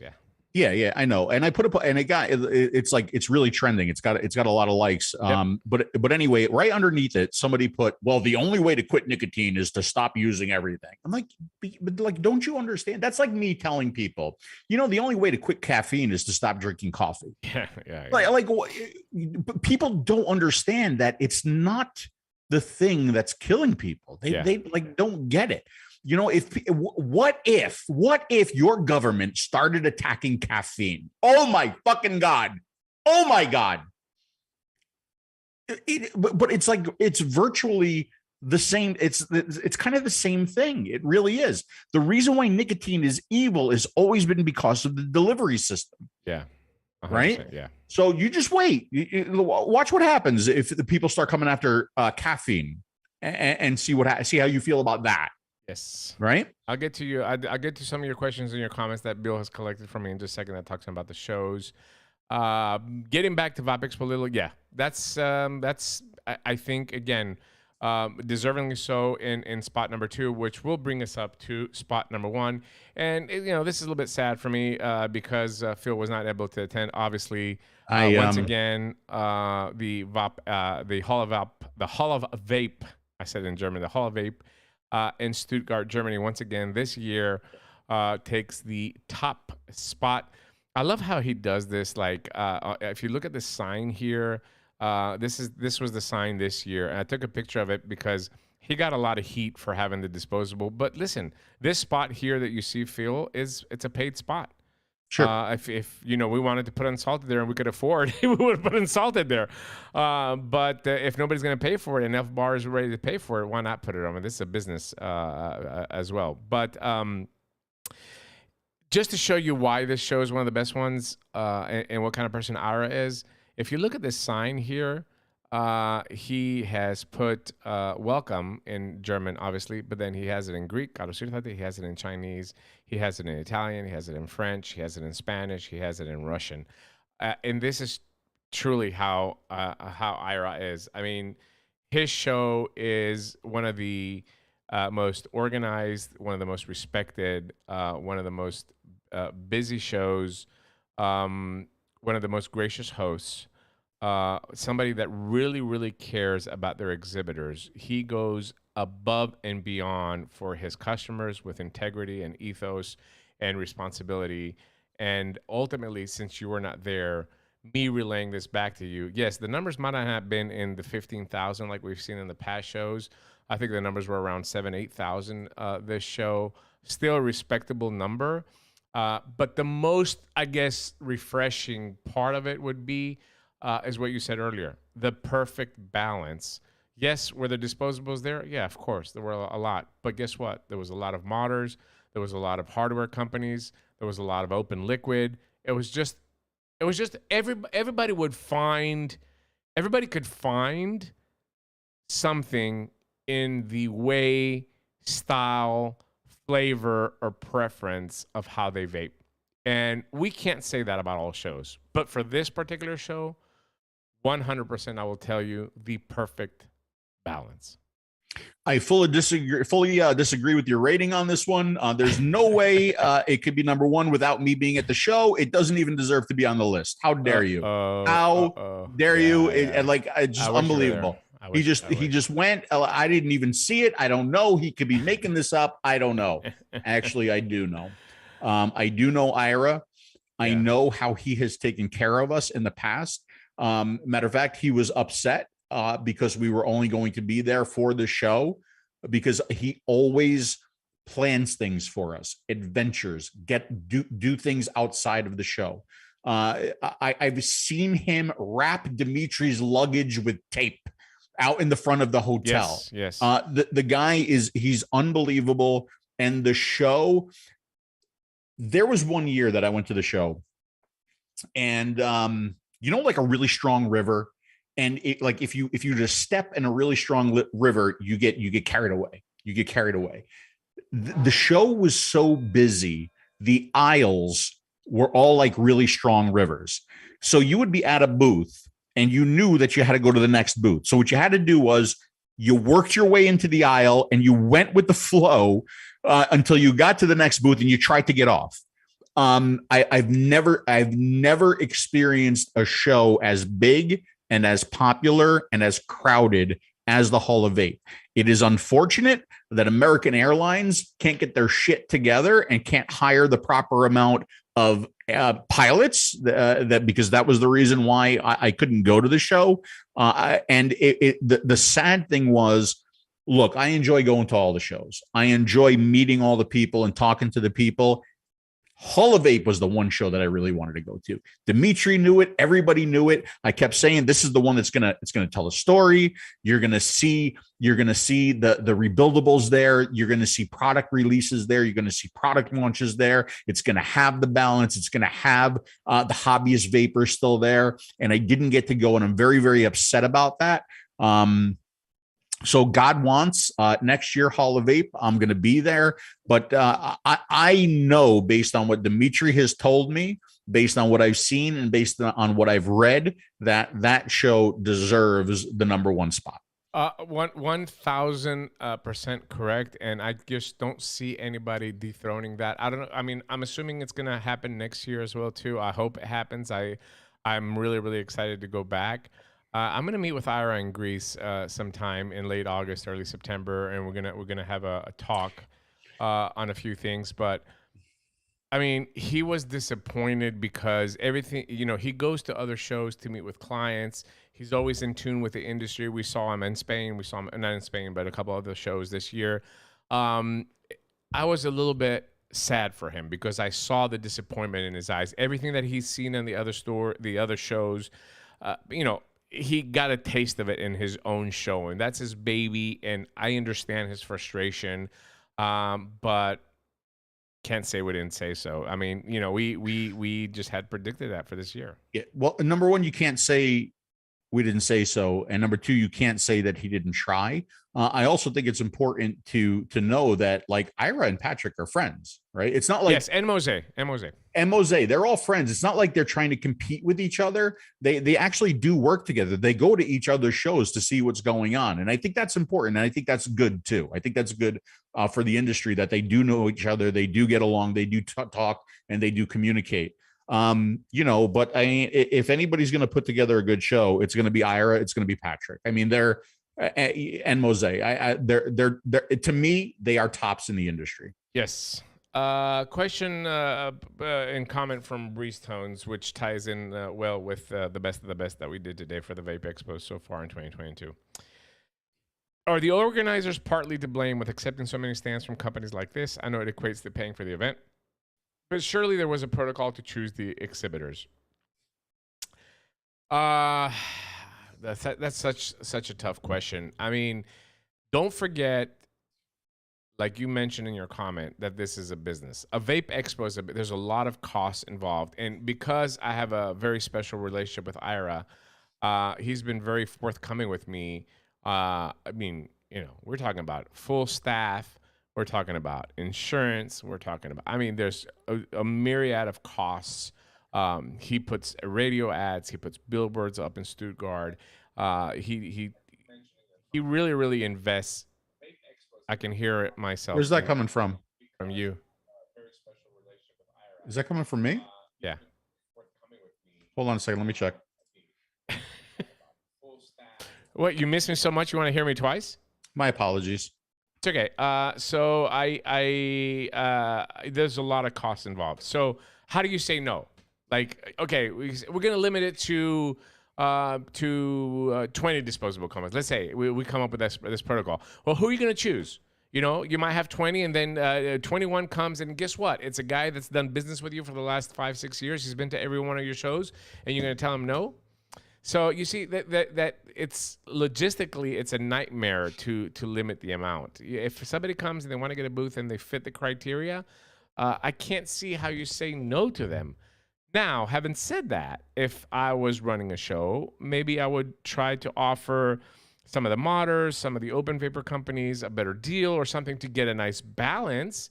Even modders at the Hall of Vape, usually there's 130, 140 modders. I think there were 43 this year, which goes to show you that a lot of the hobbyists has died off a little bit. People don't think that they're going to make the money because, going to a show costs some money as well, too. Maybe that would help. I don't know. But ultimately, I can't see the Vapor Expo UK guys got slammed on social media. But I can't blame them. I can't put the blame on them. I really can't. Let's not forget the other issue that's going to continue to happen too, right? As these disposables become more and more popular, that means other businesses go out of business. Yes. Right. Yes. I mean, you've got a lot of modders that just don't make mods anymore because they're not making any money. You've got vape companies that aren't making rebuildables anymore because they don't make any money. Yeah. And that, I mean, that is a problem too, right? If you don't have the companies to go there and set up shop, then they're not going to be there. They just don't exist anymore. So I think that's another problem. Like a lot of liquid companies have gone out of business. Yes. Right. How many of our friends who have had vape shops in the States aren't doing it anymore? Yep. Right. Yep. That's definitely another problem. I saw a comment earlier that said, I wish you guys would do a direct lung RTA, and we submitted one to Inikin. Last year we wanted to follow up the Aries with an Aries direct lung. We had a really nice design on. Well, I can't tell you the design, but because again, Geek Vape will have it out tomorrow. But we had a really nice design for a direct lung, but utilizing the cross airflow. Come again. The cross airflow control that we put into the Aries 2, but for a direct lung vape. And I think that it was a really nice design. But guess what happened? Disposables happened. So obviously Inikin, like every other company, has to compete, and they put all their effort into this disposable project, which put a lot of, even if we made a direct lung atomizer, how many we're going to sell? We've sold over 5 million mouth to lung tanks over the last 5-6 years. But if we put a direct lung tank out, an RTA now, what are we going to sell? 25,000-30,000 pieces. For a company to take a step to do that and put all the marketing dollars and everything that it needs in there, is just not financially profitable. It's romantic, but it's not profitable. Yeah. I mean, we had designs for a direct lung Aries dripper. We had designs for an Aries mouth to lung restricted direct lung dripper. We had designs for an Aries bottom fed. A lot of stuff, guys. We believe me, we have at least 6 designs right now in with Inikin. It's just up to them to say yes. Yeah, we have a really, really nice design. By the way, Bill said my sound bites are soft. These nuts.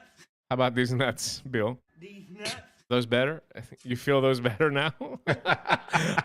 Anyway, so Neil Pitts asked, do all the booths cost the same, or is it priced by location and size of booths?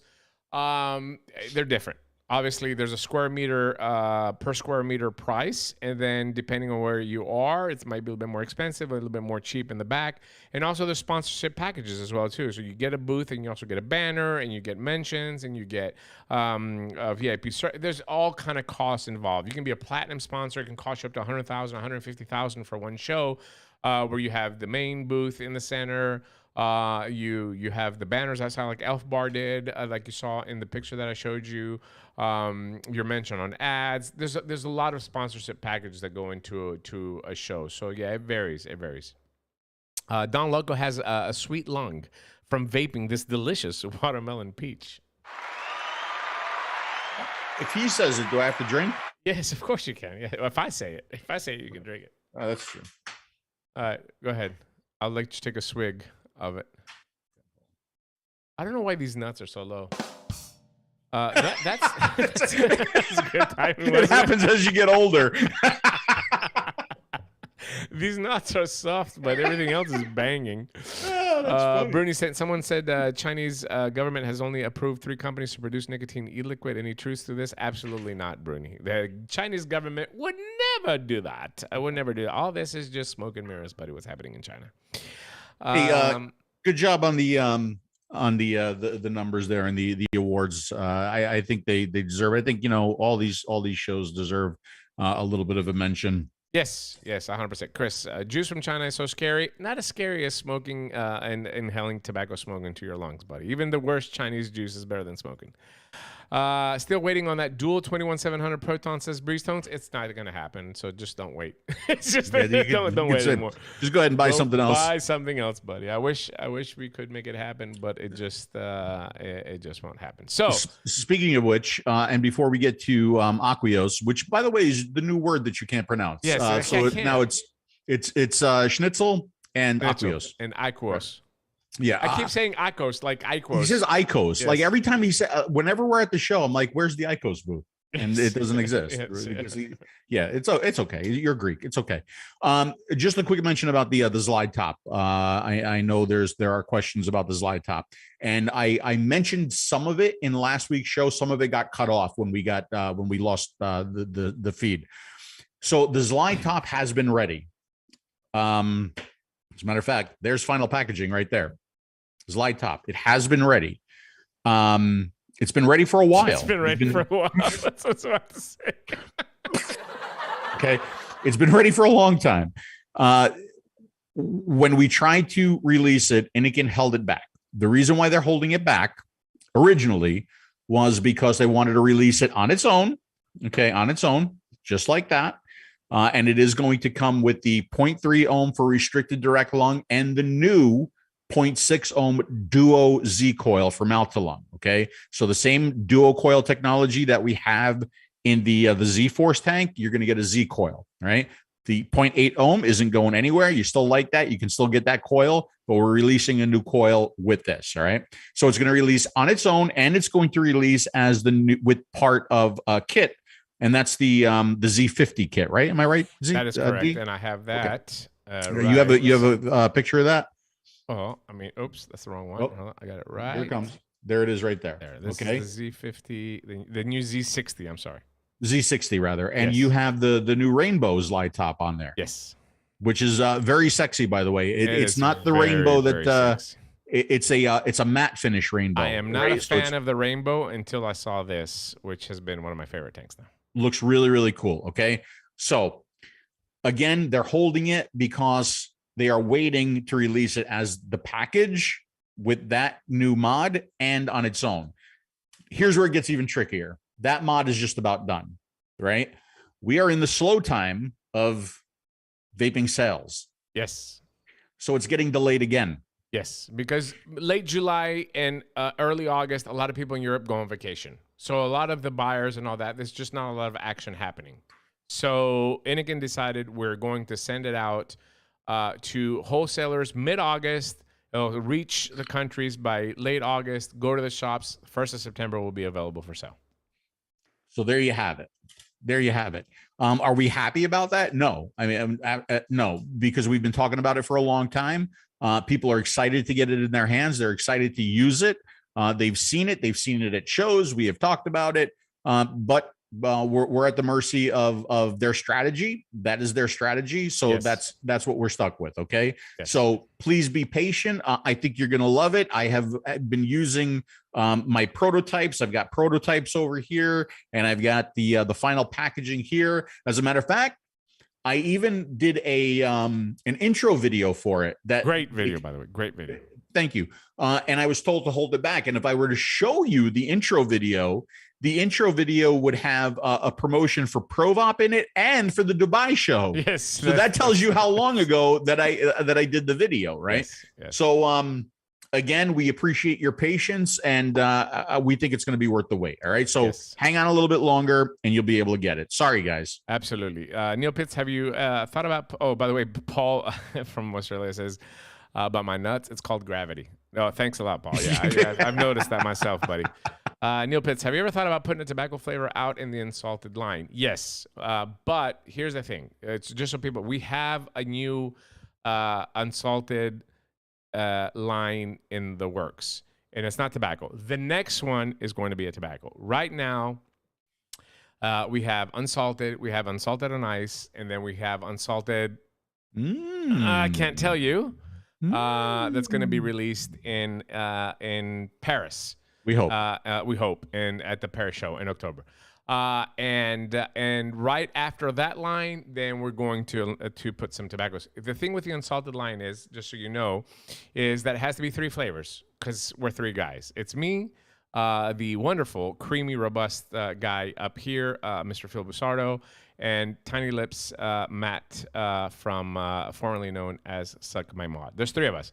So every line has to be 3 flavors that we choose, and we're working with Flavor Art right now to develop we have the flavor profiles. We're working on finishing the recipes for the next unsalted. And then the next one is going to be obviously a tobacco, and then we each have to pick a profile of tobacco. Also in Europe, I have a tobacco line. Unfortunately, Neil, it's not sold here in the United States, but I have a tobacco line. They're called 𝗪𝗪 that has 6 flavors, 4 basic flavors, just regular tobacco, which is #1 seller in Greece. A tobacco caramel, tobacco mint, and a tobacco apple. And then just a couple of months ago, I released a gourmet line. One of it is a 𝗪𝗪 pistachio cream tobacco that is absolutely delicious. And then the other one is a nuts, creamy caramel vanilla tobacco. Not these nuts. Yeah, I can't take you seriously anytime you say nuts. I absolutely can't. I know. All right. I'm especially excited about the next release of flavors, and here's why. Because I vape 2 liquids. I'm down to 2 liquids. I switch between 2 liquids. One is watermelon peach, the #1 best-selling flavor in the unsalted line. Clearly, I need to do a shot. And the other one is a homebrew that I make myself. And the new flavor is going to be based on the homebrew. So I am going to be the homebrew. So I'm going to be able to vape entirely in the unsalted line. I'm very excited about that because I like to use my own product, right? I mean, there's nothing that says more, about your own products when you use them. I use all my own tanks. I use all my own coils. I use all my own devices. Now I'm going to be able to use all my own liquid line, and I'm excited about that. I got some Bull City flavors in the other day. Thanks. Great service, great shipping. Those guys are great. I can make PP tiers now next week because, I have not settled into one liquid, and I'm going to tell you why. A little bit of a gripe here. I vaped Sublime from Niquid. Now the company's called Flavors now, but it used to be called Niquid. I vaped Sublime for a year. It's my cigarette. My favorite mouth-to-lung liquid is Sublime. And they stopped making it commercially. So then the guys, Adam and Scott, they would just make it for me and make me like a liter bottle and send it to me at my house. And I really appreciated that. I'm not trying to be an ass or anything like that. But then they stopped making that as well too. So then I reached out to them and I said, look, guys, this is like my favorite all-time liquid.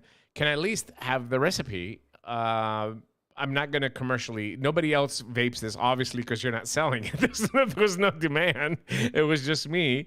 And Phil has tried it a couple of times by mistake, like picked up my device, and he absolutely hated it. It kind of tastes like Vicks Vapor Rub.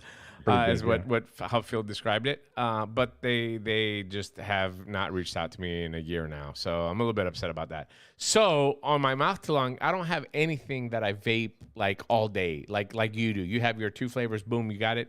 To me, I go cool citrus, I go PB tears, I'll try something new. Now I'm vaping pineapple mango ice from the Unsalted line, which is a delicious liquid. I just can't do it all day.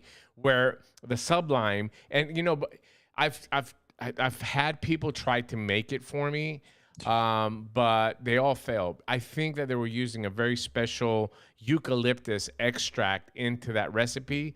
Because it's kind of like a mojito is the description, but they actually mixed Vicks into it. They might have. They could have. Yeah. It was a cold killer, so I'm sure that extract of that eucalyptus was probably not very commercially available. But I've had people try to make it for me, and nobody's been able to replicate it, unfortunately.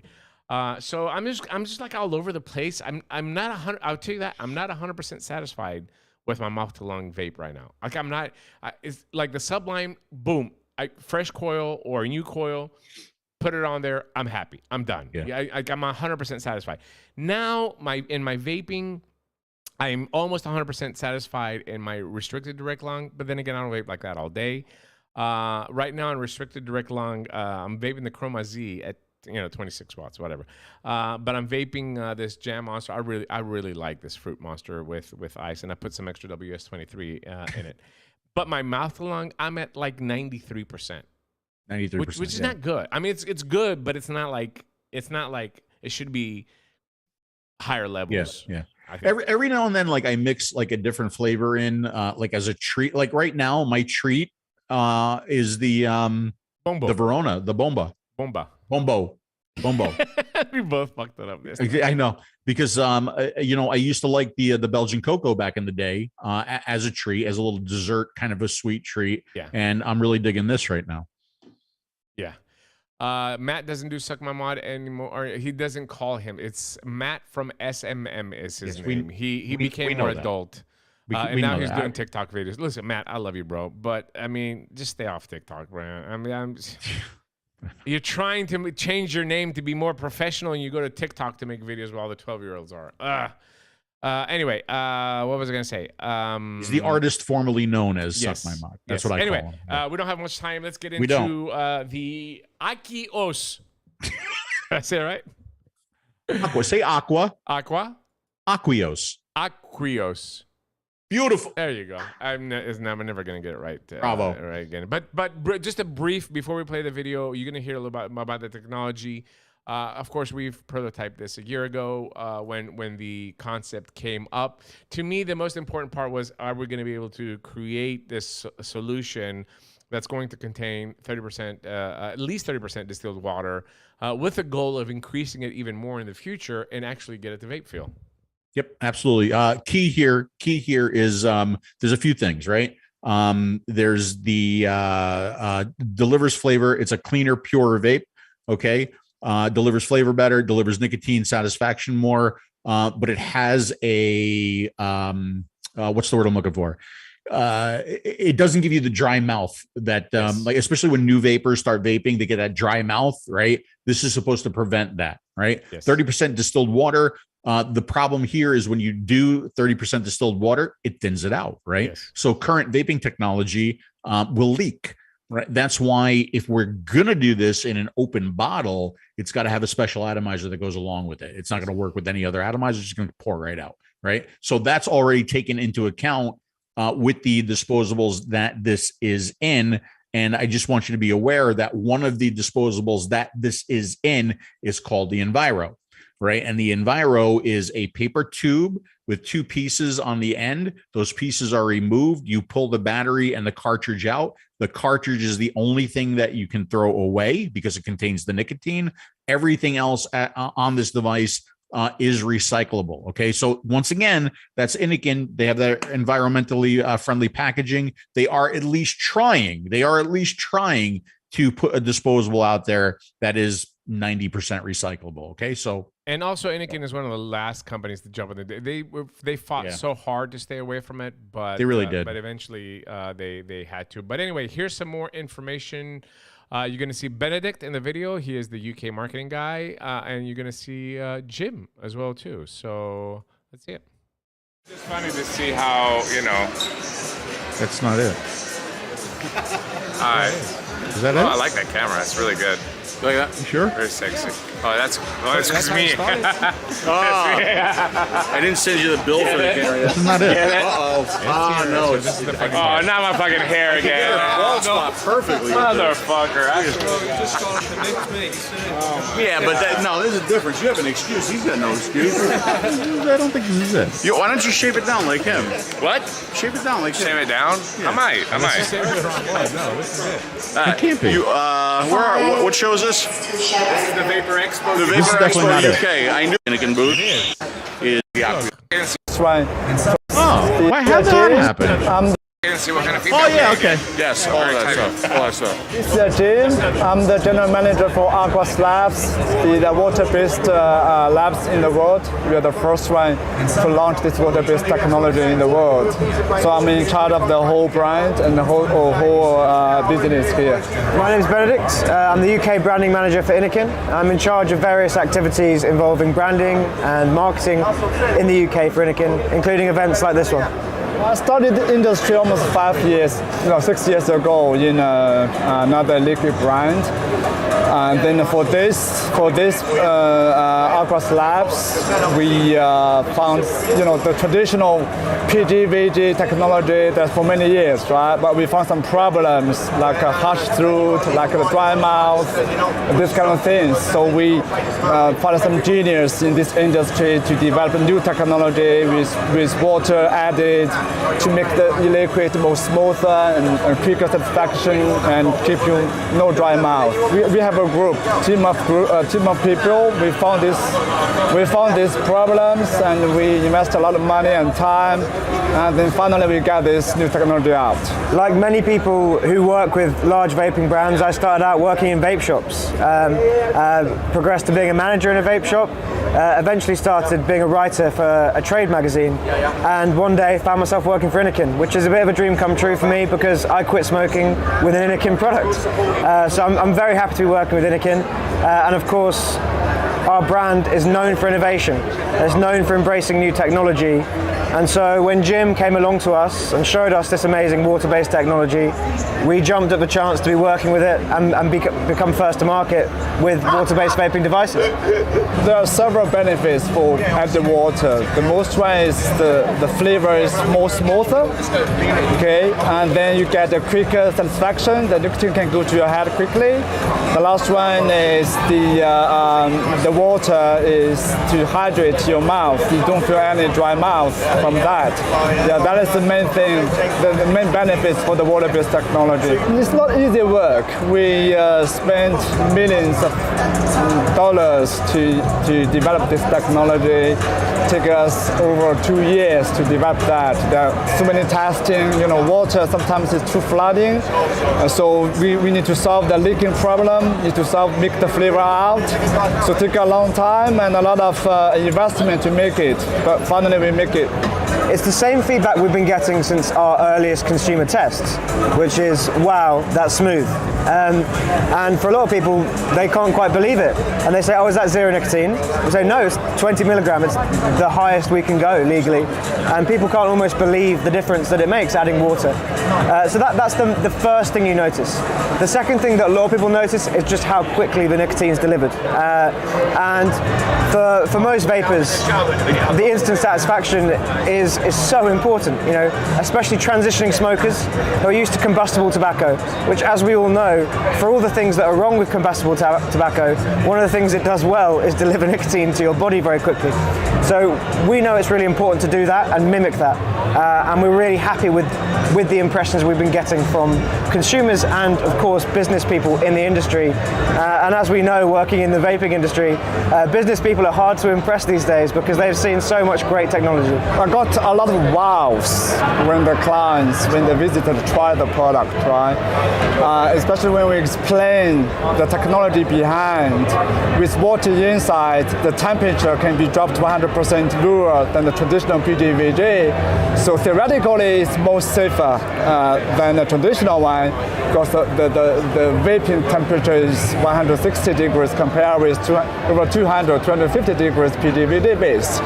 And then another wow is, beside the technology, water-based technology, we officially launched this AQUIOS bar with the recycling technology. It's less than 5% plastics. It's the only one in the world, I would say. I mean, the end user, currently the plastic pollution is a big issue in UK or even the whole world.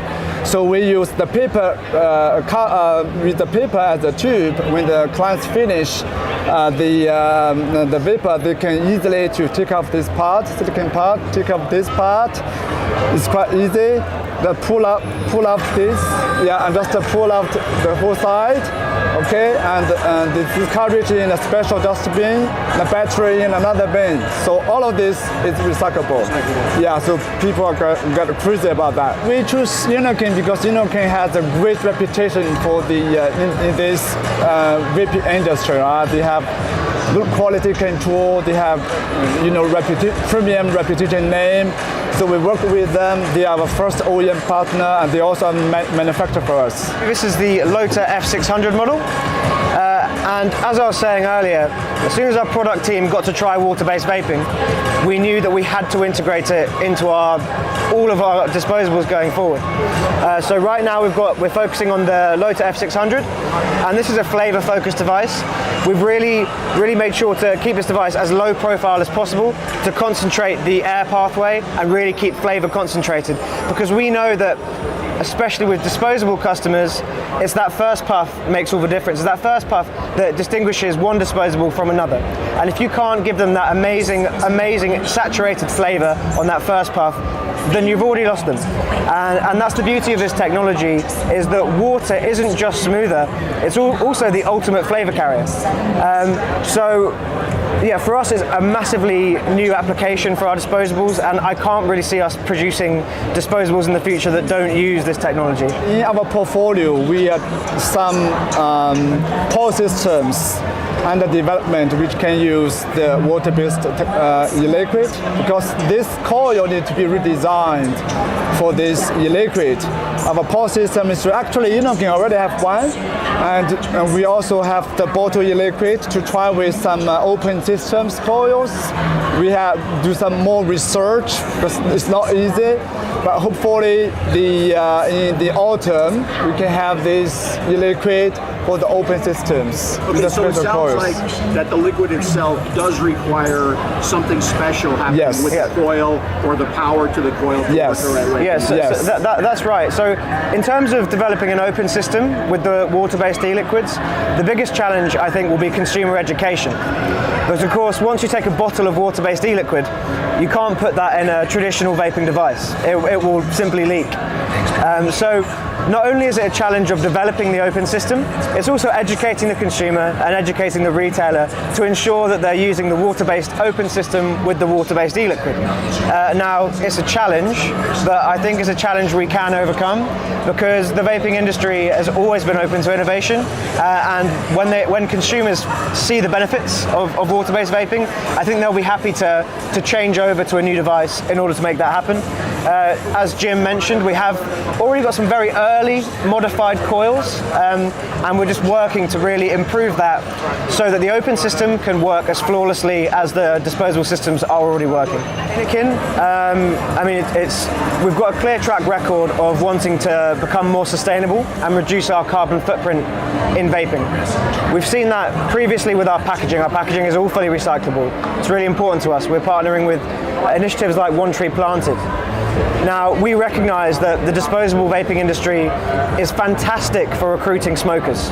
It's amazing and an easy first step for a smoker to make. However, we recognize that the disposable vaping industry needs to change and become greener.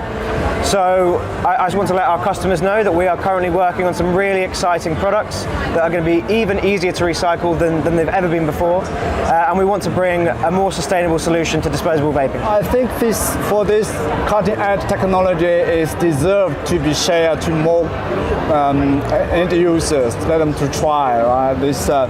All the clients here, all the visitors here, they tried to give a wow, as I mentioned. So I hope there's more and more people can to try the products. And very good news is this product is landed in UK yesterday, so they can buy or they can try the products in UK right now. Yeah.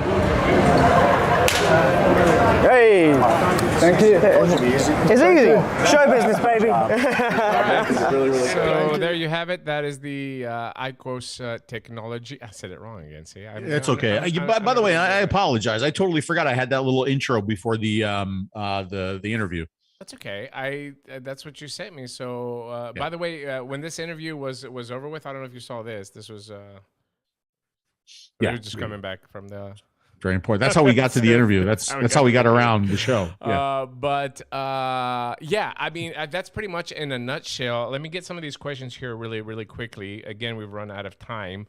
The 𝗂𝗏𝗃 was the first offering of the AQUIOS liquid. I think it was, Rifleman, in the United States. Does Inikin own 𝗂𝗏𝗃s? No, but they do make some of the products OEM, just like a lot of companies in China do for other brands as well, too. I'm interested in trying this water-based liquid. I also wonder about shelf life. How long does the nicotine stay fresh in this type of suspension? All great questions. I don't have the answer for that. But there has been obviously testing from the lab, and there is an expiration date on the disposables themselves as well, too. So in a closed system, it's easier to control, Douglas, than it would be in an open bottle system, obviously. So in a closed system, because they are sealed before they leave the factory, once you open it, disposable, it's not going to last you more than, what, 3-4 days, a week, if it's like many, many puffs. So I don't see any problems there. But in an open vapor system, that's a very, very good question. I just don't have the answer for it. It is a good question. We don't know. We don't have the answer. I mean, we could find out. We could ask them and get back to you on that. What he said about the if it was an open system, I could just see that. I could just see bottles of AQUIOS out there and just putting it in a Zenith, and all of a sudden the Zenith just leaks all over the place. And of course, it's going to be the Zenith's fault. Yeah, it's crazy. I mean, I think that to see it in an open system, it's going to take a while. There's still a lot of work and research that has to be done. The problem also when you use disposable, when you're using Chinese liquid versus America or other juice, I think that's debatable as well too. What else? We should make it a point if and when we do go back to China, because there's still issues with the travel. Yes. Get to a Chinese e-liquid absolutely. manufacturer. It's on the top of my list of reaching out to some people before we go there. Absolutely. Yeah. Let me see what else we have here. I always thought inhaling water wasn't a good thing. I'm no expert, so maybe it's misinformation. Yes. In the form, I guess, that you're thinking about water, yes, but it's not the same thing here, Greg. It's a combination of water with all the other ingredients. It's not just water and nicotine inside, right? It's not. So the way, that's why the technology costs so much money, and it was able to be done. I will agree. Somebody said that they tried the 𝗂𝗏𝗃 5%, and it was the smoothest disposable that they've tried. I do agree, especially in those higher nicotines. In the lower nicotines, it's like, because the UK has a 20 milligram cap. It's hard to tell the difference. But in the higher nicotines, you definitely could tell a difference in the smoothness of the draw and the hit of the water-based vaping. So I'll say a couple of things there. First of all, I had the same question about the safety of the water. Okay. And I forgot what show we were at. I talked to Dr. Farsalinos about it because I did have concerns, and he said, no, there's nothing to worry about there. That's the guy that I'm going to listen to. Yep. That was number one. And I forgot what number 2 was, but when I think about it, I will let you know what it is. What was the other question that I saw here? Mobility scooters are so much fun. Yeah. We were trying to find. We just happened to find a scooter there. We didn't like kick off like a handicapped person to take it, but it was just for a little funny. And it made a gift now, so that's really good. Oh, I remember what number 2 was. Number 2 was a question that I asked him in the interview, and I decided to keep it out. Okay, the question was, is it potentially safer than a standard disposable, because it does use lower temperatures. There is water in there. So the answer to the question was it's under investigation. They are doing research on that, right? So they don't want to say yes or no yet, but hopefully the answer is yes. And once they have the scientific research to prove that, we'll be able to say it. But it's not something we're willing to say right now. He said theoretically, but if you think about it, what he's saying is correct. Look, every electronic cigarette that we use right now emits some carbon particles, some carbon monoxide, but they're at extremely low levels, way below what's acceptable. I mean, way below a cigarette, 100%, by thousands, but even way acceptable what we'd be allowed to inhale in a day. However, this is the key. Disposables themselves, because they're very low wattage, higher ohm coils, already have very low emissions. But just mathematically, if something is emitting, a very small amount of particles at 260 degrees, if you drop the temperature to 160 degrees, that number is going to be smaller. How smaller? I don't know. I don't know how much smaller, but theoretically, he's absolutely right. And once we have the data, we will definitely going to pass it on to you. Look at that. Look how nice you're like. Just love that. You're just stroking. Kevin, thank you for the super chat. Stroking that mod. Kevin, thank you. Much love to you guys. I've been sucked into the disposable stuff. I don't like the impact, environmental, also the e-liquid being made in our country versus China. They don't have a great track record. Like I said, Kevin, look, if it's keeping you off cigarettes, you're not going to get any hate from me, buddy. That's all. If you can find a refillable open pod system or a vape system that will give you the same satisfaction, try out a few things. I highly recommend the Clips, man. For $15, get you some 35 milligram bottled e-liquid. And you know what I tried that I really liked? And I'm so upset by these guys. Yeah. Brief rant before we end. Kevin, thank you for the super chat. We saw Naked in Germany. I haven't seen Naked in a couple of years. They just disappeared off the face of the earth, and they're making. They were a good sponsor of the Smoker Show for a long time. And very big supporters. They sold a lot of liquid in America, and they just disappeared. And then I see Ryan, which is their sales guy and marketing guy, and he comes to me and he says, of all the trips that I've taken, when we came to Greece, you were the best host. He was working for Craven Vapor at the time in the Hex Homes. You did so much thing. You took us around and you fed us, and you took us, you showed us all the ruins and took us out and partied and all that. You're a great host. And he's like, I really appreciate it. And I ask him one question when I get back to the United States, and he completely fucking ignores me. It's like fucking vape bros, man. They're driving me crazy. But anyway, I'm going to get to my point in just a second. So Naked was there. They had their disposables, of course, too. I have one here. I just can't find it in the mess of my desk. But they had their disposables there. And they're making flavors, is what they said. They're making flavors to sell to other liquid manufacturers to put in their disposables. I've only seen one company do it so far. But I wish them huge success. I think it's a bad plan, but nobody asked me. I don't work for them, so I don't consult for them. But I did try an apple that they had in a disposable there that I really liked. I like these tangy flavors. This apple was a green apple, good amount of cooling like I like it. And I asked him if he has it in a bottle, and he did. He had it in a 10 ml bottle. He gave me the bottle. I put it in the Clips.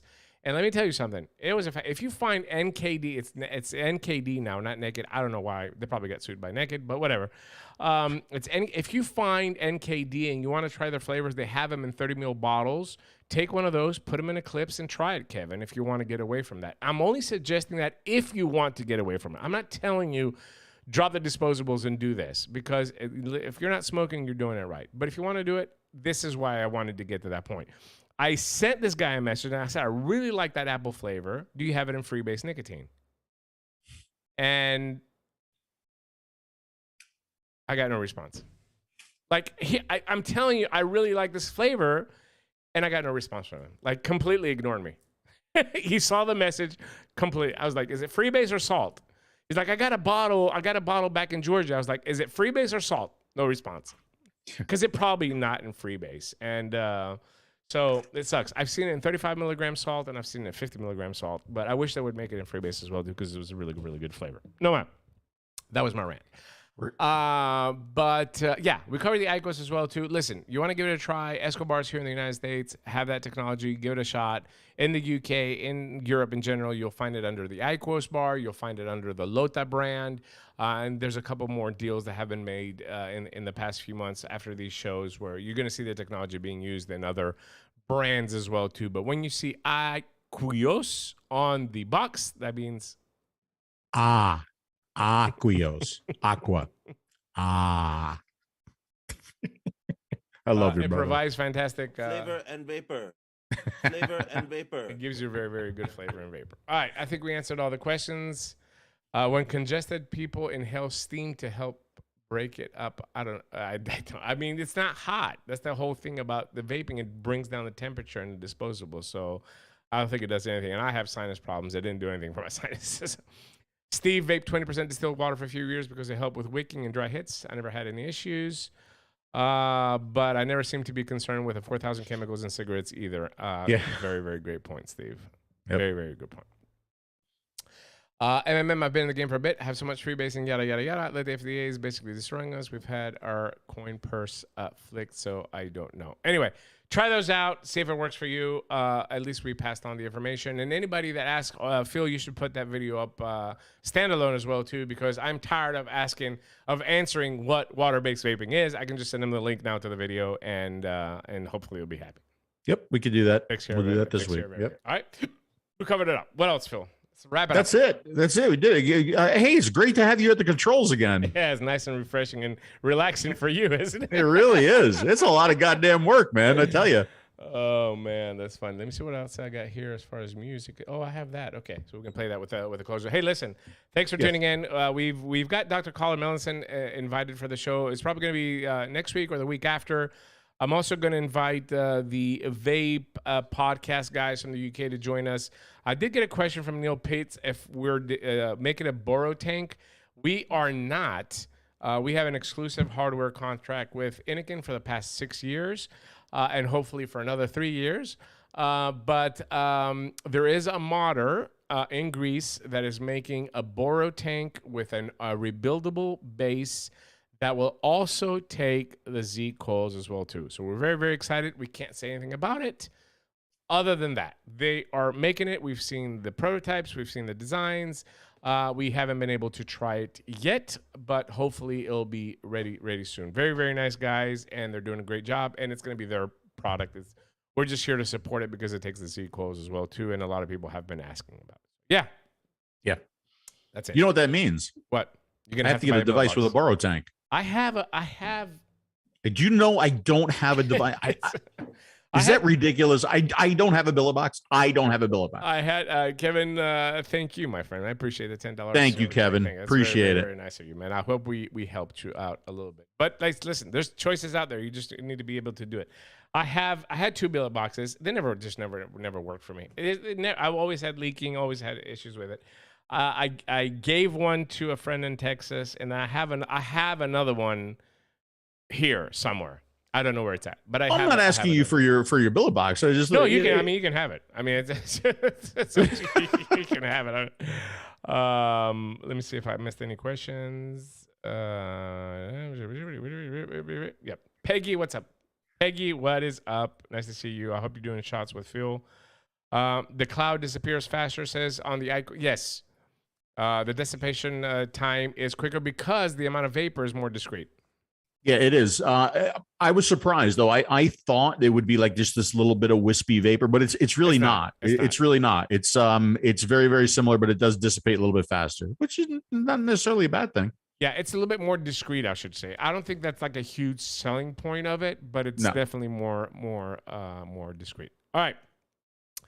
like I said, we've invited the guys from the UK podcast. Come on, we just really enjoyed talking to them in UK. I think that would make a very, very interesting show. You know, the other day, they messaged me on Instagram. They did a little thing on their Instagram, and they tagged me. It was just really, really funny. And let me see if I can find it quickly before we go. It's just funny. Let me see where it is here. What's I forgot his name. He's not that. Oh, here it is. Okay, so I sent them an audio. Let me see. Let me just make sure I pressed the right one. He wanted to try the unsalted, right? So he's like, I'm gonna order the unsalted from the UK. I was like, don't worry about it. I'll send you some from Greece because now we have the facility in Greece. I can send it over. And so he says, oh, that's very nice of you. I'll pay shipping. I was like, don't worry about it. It's on us. Just make sure say good stuff about it so we can sell a lot. And I said, what nicotine strength do you want it? And this motherfucker, this tool, this British fake vapor says, can I get a 3 milligram, please? I was like, what? And this was my response. I sent him an audio. This was my response. Yo, it's just a bunch of pussies, man. 3 milligrams. It's like drinking non-alcoholic beer, man. What kind of bullshit is that? 3 milligram? All right, I'll send it to you, and I'm also going to send some cream for your vaginas. That was my response to him. Oh, God. Yeah. That was my response to him. That's right. That's going to get us great reviews on the liquid. but they did get it. They did get it today. So good. They did a little story on Instagram and they tagged me. But anyway, they're fun guys. You guys will enjoy having them on, and we'll clash a little bit. Talk about your asphalts that are melting over there in the UK and stuff like that. So I'm really looking forward to that. All right. We hope you enjoyed the episode, folks. We will be back again next Tuesday night at Vaping Greek, at 𝗵𝗶𝗀. You can follow us on all the social media. If you need anything, we're on Facebook, at the platform group. Come join us. It's just a lot of fun, and have a wonderful evening. Thanks, everybody.